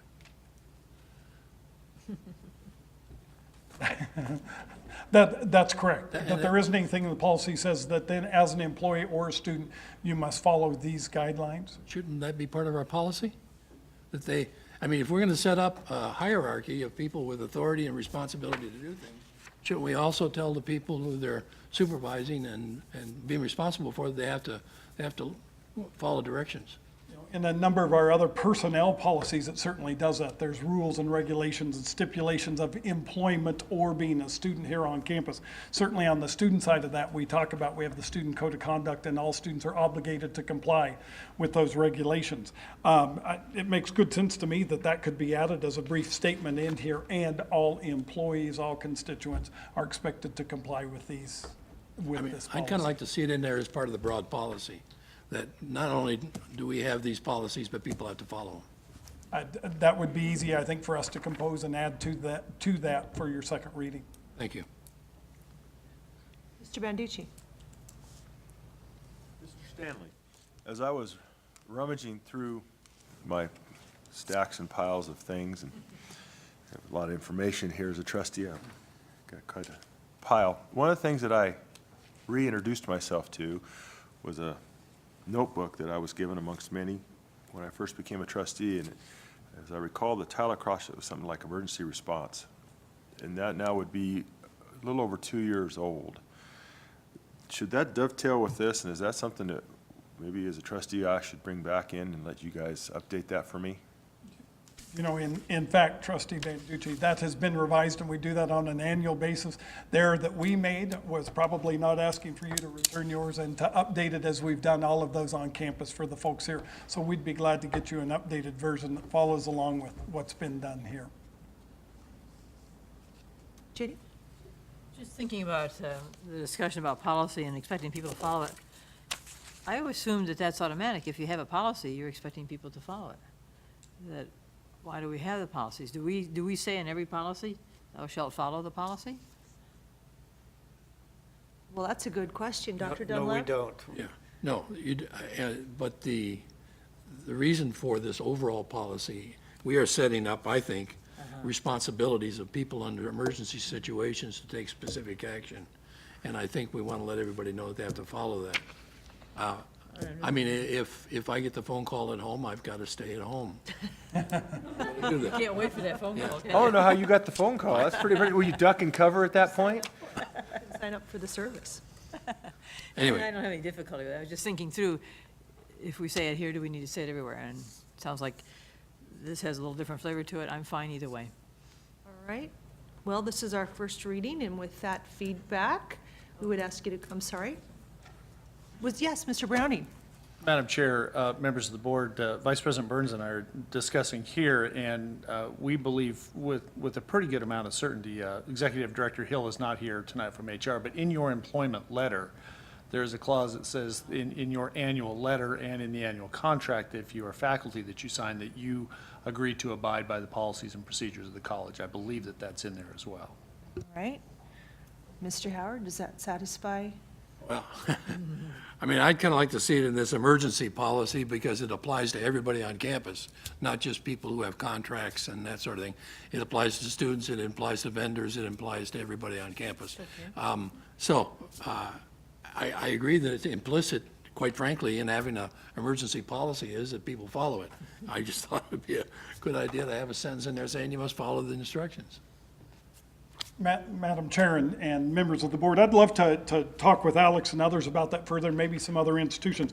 It makes some sense to me that we might want to be real specific about that this policy, because in fact, you do have times when there's an emergency and you ask people to do certain things according to that procedure that they choose not to do that. Say, I don't want to, I don't think it is, it's not important, I'm okay. And so I think potentially to have that language in here is not a bad thing, but we'd like to do that research and bring that back according to what we find out. That'd be just fine. Thank you for that. Board, any further? All right, thank you for your report. Thank you. That takes us to our information items, our JFAC presentation. Mark Browning.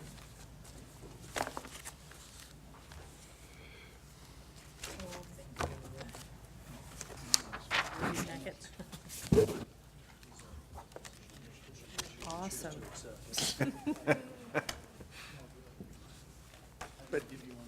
So, Madam Chair, while Mr. Browning's training that, what he's handing us is the folder to guide us as we go to Boise, because all of our board is headed to Boise. Is it with the legislature? That is correct. We will be, Sunday night, we fly down. Sunday night, spend Monday and Tuesday with our fine legislators, and be sure to impress upon them all the needs of North Idaho College. With that, Mr. Browning, please proceed. Thank you, Madam Chair, members of the board, colleagues, and interested folks at home watching this on delay. Hello. You have in front of you the packet, as you mentioned, with the itinerary that goes through the schedule, starting with the time that you would leave campus. Sunday afternoon until you arrive back Tuesday evening. I understand Trustee Meyer will not be making the return trip back. You have some additional business, but for the bulk of you, details the activities during the day. The assignment given to me was to kind of take you through the JFAC presentation, and at the risk of upstaging the committee, which they do not take lightly, the President and I, in consultation, decided to give you an idea of what you'll be seeing Tuesday morning. And for the record, Tuesday morning, 8 o'clock Mountain, 7 o'clock Pacific, is live broadcast on Idaho Public Television and through the Idaho Legislature website. Over the last, this is my 10th consecutive session with the legislature, I have seen the parameters change for presentations to the Joint Finance Committee. They are becoming more and more constrictive in terms and prescriptive in terms of what they want to see and what they do not want to see primarily. They do not want to see state of the college, state of the agency fluff. They don't want to see how wonderful our campus is. They understand that, or so they believe. They don't want to see flying aerial video. They don't want to see football highlights for schools that have football teams. They don't want to see wrestling highlights. They want to see exactly budget parameters. They want things spelled out only on the budget issues that are before them, which are general fund requests, supplemental requests, line item requests. They want all that done in half the time that is allotted to you. They want to leave the other half of the time open for question and answer. So it does create a fairly good challenge for the president to move through all of that material, very technical material. They get it down to the point where they want you to reference what page it's on in their legislative budget book so that they can follow along. They go through mounds of information on a daily basis. They start at 8 o'clock every morning, generally work right up till floor session at 11, so they go through 3 hours of this 5 days a week. So they don't like to mess around. We will have an opportunity that I'll get to just a touch later about being able to explain a little more about our campus, our students, our wonderful faculty and staff, and those come in the germane committee report. So the JFAC presentation will deal very much with numbers. So some of the numbers that I'd like you folks to just kind of keep in your mind as you head down there. $3.12 billion. That's what the state and the EROC, the EROC, the Economic Revenue and Outlook Committee have projected that the state will collect in fiscal 16 is $3.12 billion in tax revenues. That's about 5.5% above what was collected during this, or what is anticipated to be totally collected in this current fiscal year. The governor's budget, what they call the governor's rec, or the gov's rec, as you'll hear people in the hallways call it, is budgeted for 3.088. That's about 5.2% above what was budgeted during this current year. Specifically, community colleges, you'll see a couple of columns here. We are currently in fiscal 15. Between the three community college institutions, we're about $33.5 million that has been appropriated. The request for the upcoming fiscal year is 37.9. That's a total of 12.9% increase, ranging from 6.6% at CSI to 15.9 at CWI. NIC's request is approximately 12% increase. Here's what the governor has recommended. So currently, NIC was, for this current year we're in, we've been appropriated $10.5 million. You saw our request at $12 million. Governor is recommending 10.675, or a 1.27% increase. By these lines, we will fare better than CSI, who is being recommended a 0.63% increase, 2.94 to College of Western Idaho. I'm just going to let that linger for a minute. Of the requests that we're making, the president will detail that our number one line item priority is the Complete College Idaho initiative. Each one of the community colleges is requesting $1 million each to help with this effort. These are the different areas where NIC is asking to dedicate those monies should they be granted. In the governor's recommendation, he is currently recommending approximately $750,000 to be split between the three institutions, so approximately $250,000 each. That is the governor's recommendation. That's not the decision of the legislature yet. So, our other requests that we have, you're well acquainted with our capital request through Public Works and the Permanent Building Fund for $4 million. That request will be presented by the Division of Public Works on February 4th. Supplemental requests were supposed to have been taken up last Friday. They have been put on hold in the agenda and have, as of this point, have not been rescheduled. The President alluded to what was happening with those requests earlier. So, what are we competing with in terms of money? Because we often fall into this trap, I believe, that, well, we're competing with CWI, we're competing with CSI. No, we're not competing with other educational entities, with the exception of this year in K-12. Governor's Task Force has come out with 20 recommendations. This year, the recommendations of that task force endorsed by the governor and the State Board of Education would run in excess of $100 million. There is an effort to do something with both the personal and the corporate income tax structure. Counties are pushing very hard to do something with the costs that they're incurring with criminal justice, along with indigent care, and the real issue that's gaining early traction in the legislature is transportation, both an ongoing M&O deficiency that they're finding and the average age of roads and bridges in the state. So, and that one's upward of $500 million. So there's some significant competition going on. That one got a little wild right there, I know, but I'm just trying to wake everybody up. So, Monday, as you rise early on Mountain Standard Time, we will be in the House Education Committee at 9 o'clock, Senate Education Committee at 3 o'clock in the afternoon. This is where you'll have a joint presentation. Each one of the presidents will take 5 minutes to overview their institution. The rest of the time will be in a question and answer format, a discussion format that we've done the last 2 years with the Senate Education Committee that's worked very well. It's a format through which the committee members feel like they get much better and more in-depth and more directed answers from the president, and we feel like it's a much better forum. So we were happy to be able to get that done in the House Education Committee this year. So, and you will see some beautiful pictures of campus at that point. That's kind of an overview of the week. As you'll see in your packets, there's some other meetings that you have scheduled with the other trustees of the community college. We've got some meetings set up. You'll have an opportunity to meet with the new director of the Division of Professional Technical Education, Dwight Johnson. We've got some time for you to meet the newest member of the State Board of Education, Superintendent Ibarra, who's going to give you about a half hour, I believe, on Monday. And then we'll turn and get you back to your families as soon as we can on Tuesday so you don't have to spend too much time away from home. So that is a very brief overview. Madam Chair, I'd be happy to entertain most questions if you'd like. Board, questions for Mr. Browning? Judy? Not a question, a thank you. I know it's a commitment on our board's half, since we live the furthest away, committed on the budget as well, for us all to go to Boise. But I think it's important. The other two colleges, as you saw, both are very visible, they're growing rapidly, and they're a lot closer to Boise, and they just are there a lot more. And there's nothing like us being down there. I know, fortunately, our president gets down there often. I know the staff's been the same thing.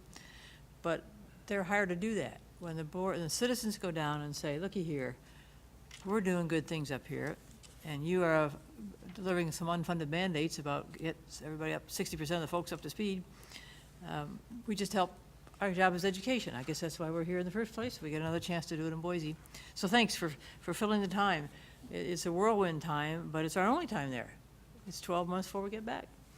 So thank you, team, for all the times you get to go, and I look forward to going this next week. Thanks, Mark. Mr. Howard? This is just curiosity on my part.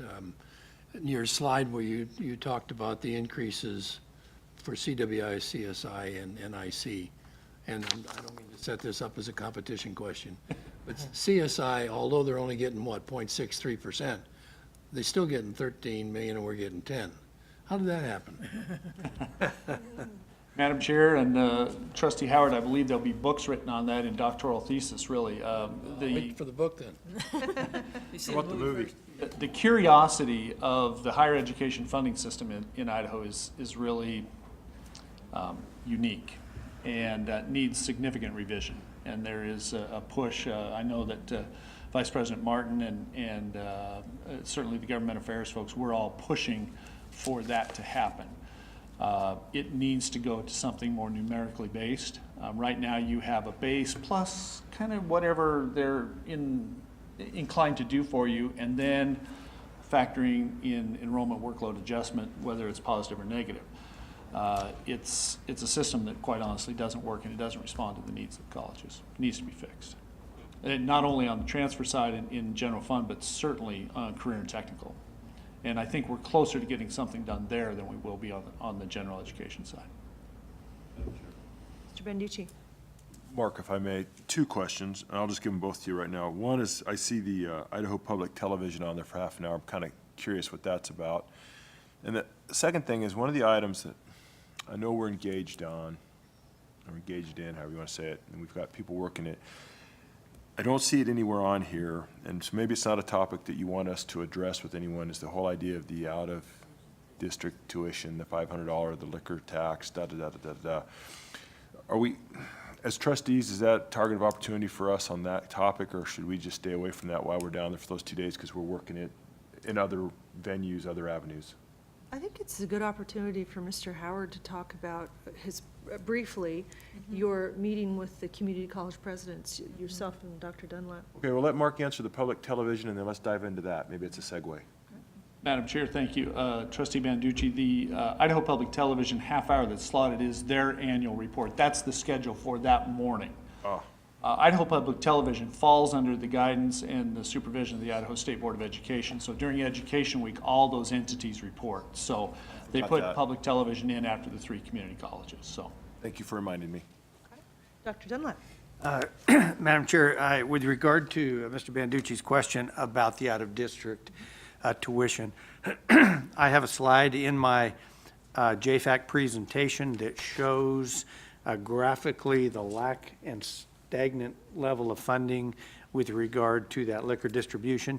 In addition, the brief introductory PowerPoint that I'm preparing on behalf of all 3 community colleges for the Senate and House Education Committee also includes that slide that shows the stagnant funding in out-of-district. So we have heightened the awareness, but in answer to your question with regard, should we be talking to legislators about that? Absolutely we should. And let me just give you an example. In 1982, when this $500 per student was put in place, the tuition was $265 per semester at NIC. Today, tuition is $1,479 per student, and that out-of-district liquor distribution is still what it was in 1982. And if you factor in an inflation factor, you're now about 100% less than what it was in 1982. So yes, we ought to be talking about it, and it's in all the slides for our presentations. Well, you have,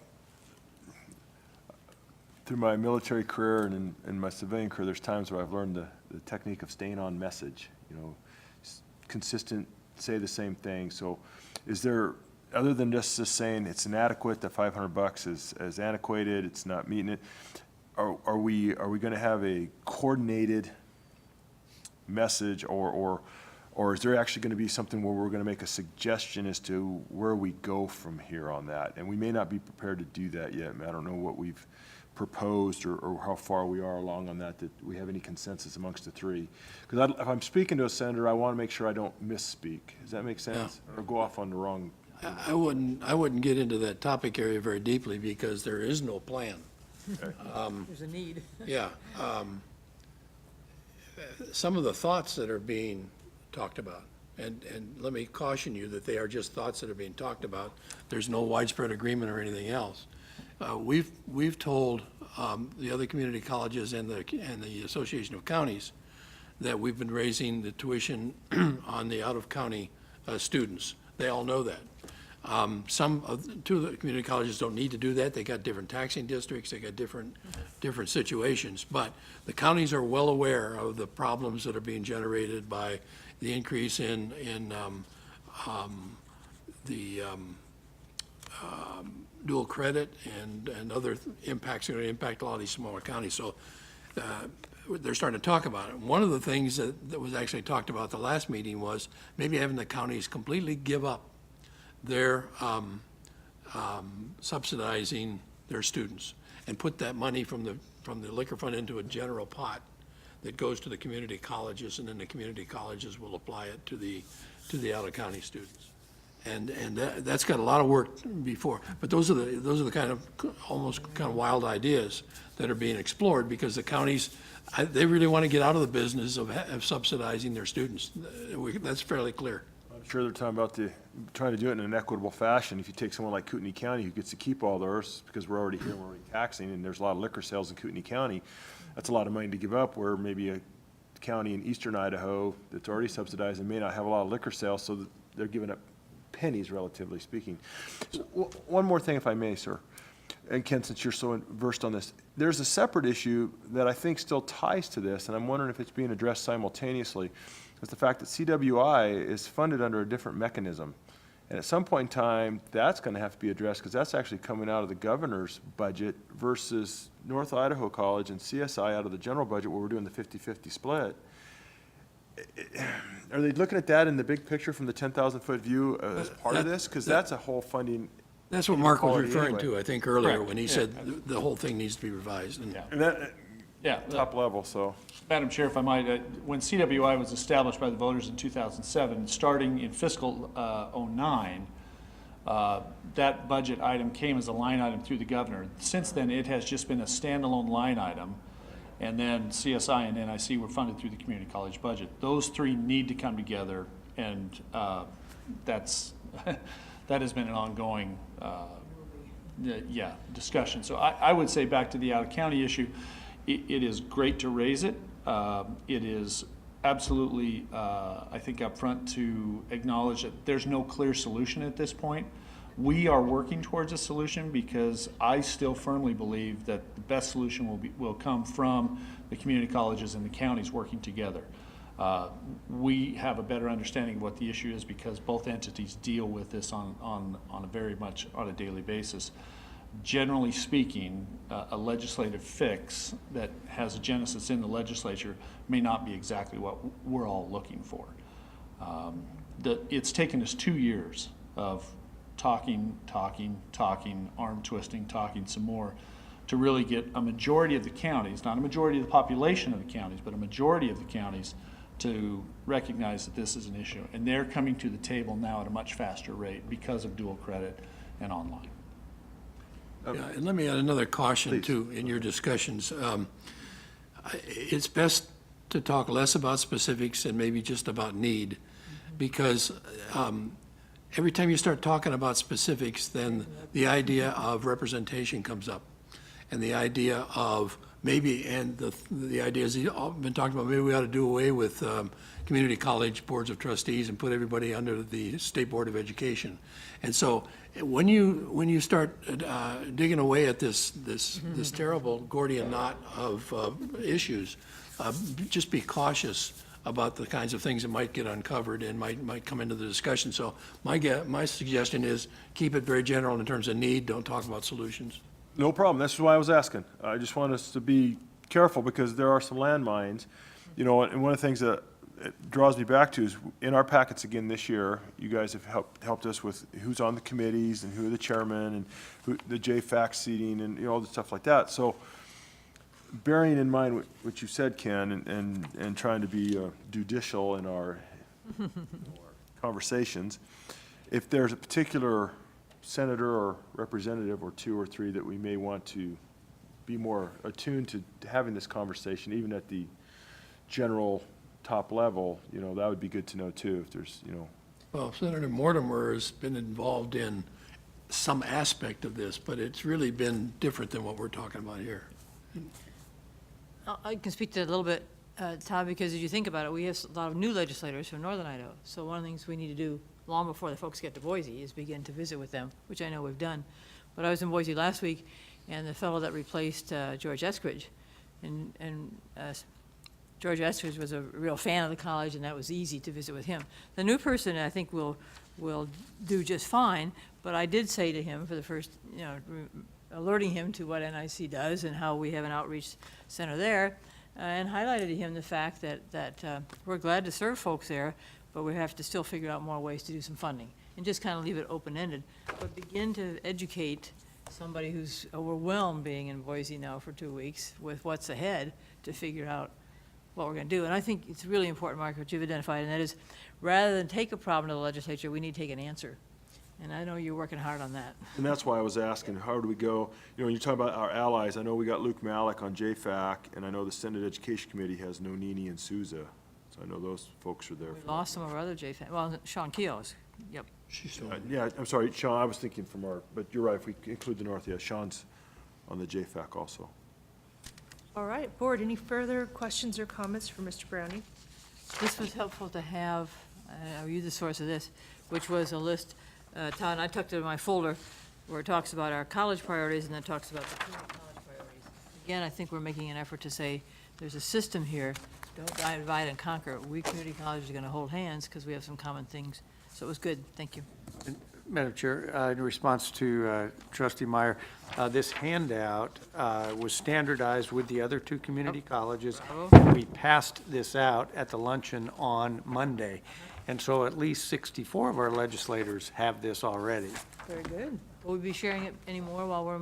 Yes. Yes, we will. Okay, and I don't even mind having a few extras. We took a substantial amount down and stashed them, and then we'll give them to both the germane committees and get you a new For us copy to as tow well. around. For us, yeah. Good, well done, thank you. Thank you for your presentation.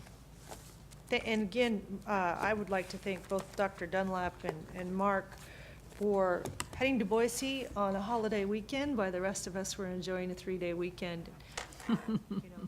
They spent the time working, so thank you for your dedication. That takes us to institutional optimization. Lita Burns.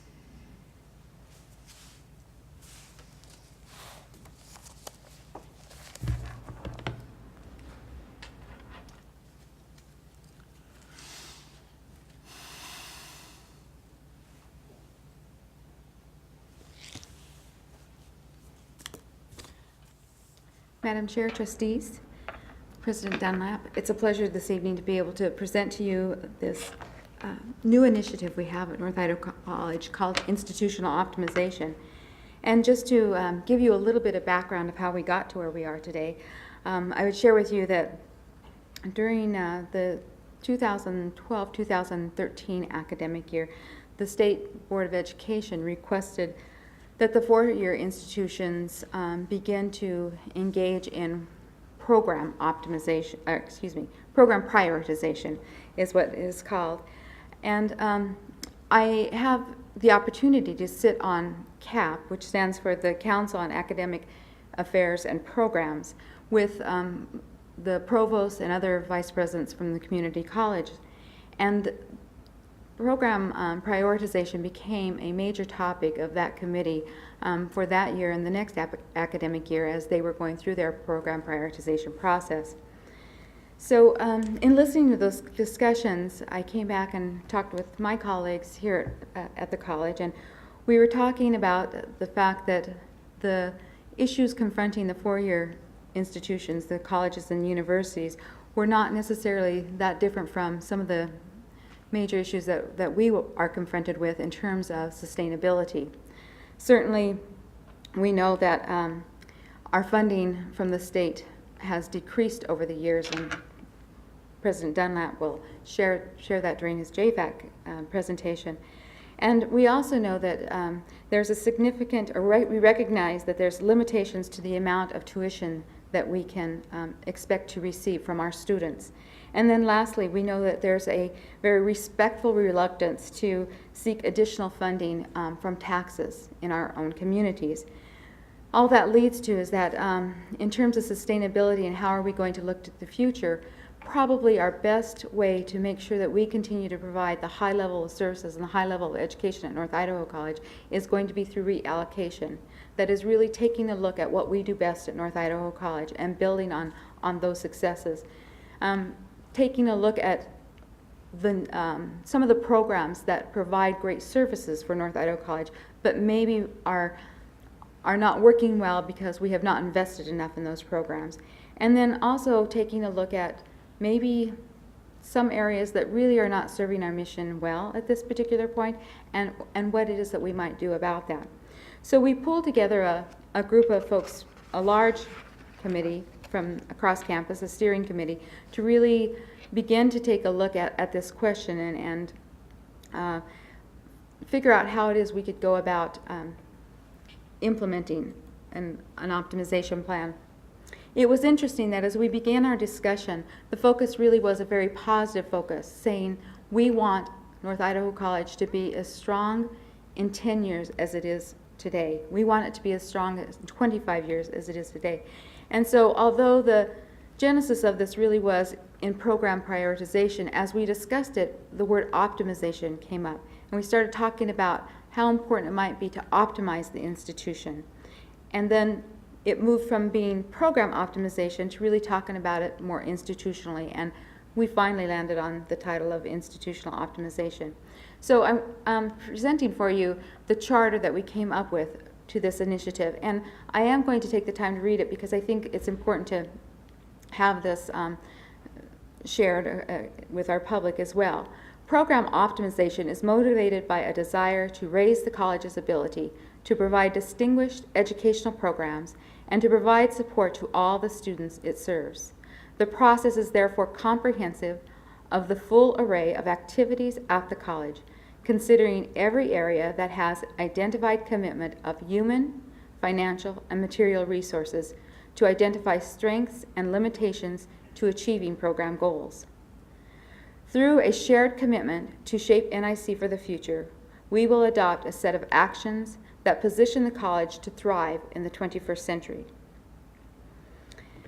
So, like I said, the focus of this group really was to capitalize on the best things that are happening at NIC, how we are meeting our mission, and how we want to promote those programs most, and how we want to fully develop programs that we believe need to be meeting our mission to a greater extent. We started out with some assumptions as we engaged in this process.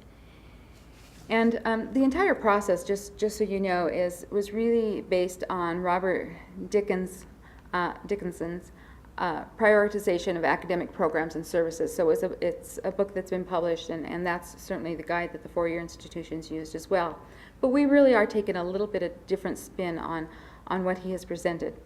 So the assumptions, first of all, we have no predetermined outcomes established as we enter into this process, but we do recognize that the process is going to lead to reallocation of resources. That is an eventual outcome of this process. We are also going to very intentionally choose measures by which to examine our programs and all the good things that we are doing at North Idaho College. And it's those measures that will really inform the decision making as we move forward, so that all the recommendations will be evidence-based. We are going about this understanding that trust is going to be critical to our success. So as we engage in the self-examination, the self-assessment, we are asking everyone who participates in any kind of programs and activities on this campus to be very authentic in what they are doing to prepare these reports. The word transparency sometimes is overused in this day and age, but certainly that isn't going to be an important element of this initiation. We want people to feel like nobody is going to hide anything. We're going to lay everything out for everyone to see, and we're going to discuss all of our findings very, very openly. Part of that, to be able to accomplish that, we have established a SharePoint site, which is on our website, so that at any point in time, any staff member can open up the SharePoint site and really look at all the documents, all the materials related to this process. And then another assumption is that the engagement of faculty and staff and students in the assessment process will provide meaningful resources of information for administrative leadership to use in making the recommendations. In other words, when everyone participates, we're going to get the richest data, the best information to be used in the decision-making process. I wanted to share with you our broad steering committee, the membership of our broad steering committee, just to be able to have you see really how many people have been involved in the process thus far. And you will notice that there are a few names up there that have asterisks by them. These are people who have worked closely with me as core group members to really kind of help guide the steering committee in all the work that we are doing. So the work that we've engaged in this fall has really been to try to develop the assessment criteria. How are we really going to measure ourselves? And based on Martin Klubik's work, and Martin Klubik was the gentleman who came to speak to our institutional researchers. We had a gathering here in the fall of all the institutional researchers in the state, and he was the primary speaker at that event. And what he shares with us is that if you are really going to use data wisely, the most important part of any use of data is asking the right and most appropriate questions. And he talks a lot about developing the root questions so that everything else that you do leads to the answering of the root question. So at this point, we have come up with 4 root questions that we want answered through this process. What needs does the program serve in meeting the mission and the core values of the college? What are the dimensions of the program? What are the costs and benefits of that program? How do we know this program has met the needs of the college? Further examination. And what opportunities for the program are feasible and sustainable given our mission for the college? Then based on those root questions, we dug a little deeper and we came up with, and I'm just giving you a very small snippet of some of the supporting questions that will be asked of the programs, program managers, staff, faculty, to really be able to develop a very complete answer to the root questions. So for root question number 1, these are examples of some questions that would allow faculty and staff to dig deeper into their programs and to be able to answer their root question.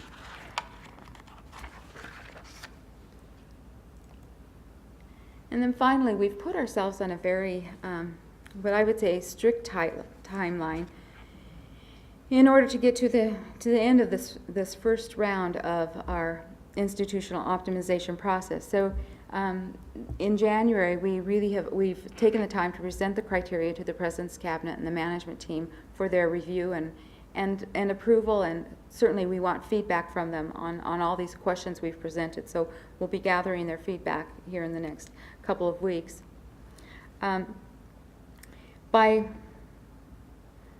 In February, we're going to really work at finalizing the process so that we will really have a very complete set of guidelines to be able to hand over to faculty, staff, program managers by the 1st of March when the process is going to begin. And we'll be working on that in February. And at the same time, we are really working hard to develop a process to do some institutional data mining, to be able to present when we present the guidelines. We want staff, faculty, managers to not have to spend any excess time trying to figure out what data would be most appropriate for which questions. So if we can identify that data and pull the data and have it ready for them from the onset, we think the process will move more smoothly through. So in the guidelines that we present, there will be assessment criteria, there'll be specific measures for each of the criterion, there will be tools available for reporting the results of the findings, and certainly we will provide a format for the submission of the findings. At the same time, and probably what I think is going to be some of the most difficult work that will be done, is that the steering committee will be working very hard to develop a rubric for scoring. When these reports are received, obviously if we're going to make some decisions and the President's Cabinet is going to be able to offer some recommendations, there is going to have to be some sort of measure applied to them. So the rubric that will be developed will be the means by which those reports will be evaluated. And then we hope to have that rubric available to the President's Cabinet in June for approval of that particular scoring process. During the same time, from March through October, the programs will actually be doing the work of the self-assessment. We will provide for them some opportunities for question and answer sessions, some just a number of different venues, so that as they are working through trying to answer these questions, if they get stuck not understanding what the question is asking, you know, those sort of things, the steering committee is going to be available to meet with them and guide them through the process. In October, reports will be submitted and to the steering committee and to the core group, so that we will have sort of an initial review of those reports before we turn them over to the President's Cabinet for analysis. And then President's Cabinet will have from November through January of 2016 to really do the analysis of the data and the reports. And in February, the recommendations will be made based on all of the analysis. Originally, we had this timeline spread out a little bit, but on the recommendation of Chris Martin, we really want to have this work completed so that it can very much inform the budgeting process for 2017. So if we have this done in a timely fashion, it will contribute very well to the budget process of 2017. And lastly, just a little quote there: opportunities don't happen, you create them together. And I see faculty, staff, students, administrators are going to create opportunities for North Idaho College to sustain us through the 21st century. I stand for questions. Thank you. Very nice presentation. Board, questions for Dr. Burns? Mr. Howard. In your presentation, as I was reading through the PowerPoint, it looked like it was focused largely on programs, and I wonder if it's also going to include optimizing use of facilities, and especially in non-traditional ways, classes on Saturdays and night classes and that kind of thing. Is there going to be an examination of those opportunities? Absolutely. You know, the word program, I think we are using it, I'm just going to throw this back up there. We're using that word program very, very loosely. We are describing program as anything that uses human, fiscal, material resources. So fiscal facilities would fall right into that. So as we are examining all usages, that definitely would be a part of it. So, yes. Mr. Banducci. It occurs to me you have quite a challenge here as you're trying to develop objective metrics to measure success. You had assessment criteria and then talking about trying to score it, and I suspect that's going to be quite a challenge to discern how to do that. Madam Chair, Trustee Banducci, absolutely. The good news is that we're not necessarily inventing the wheel.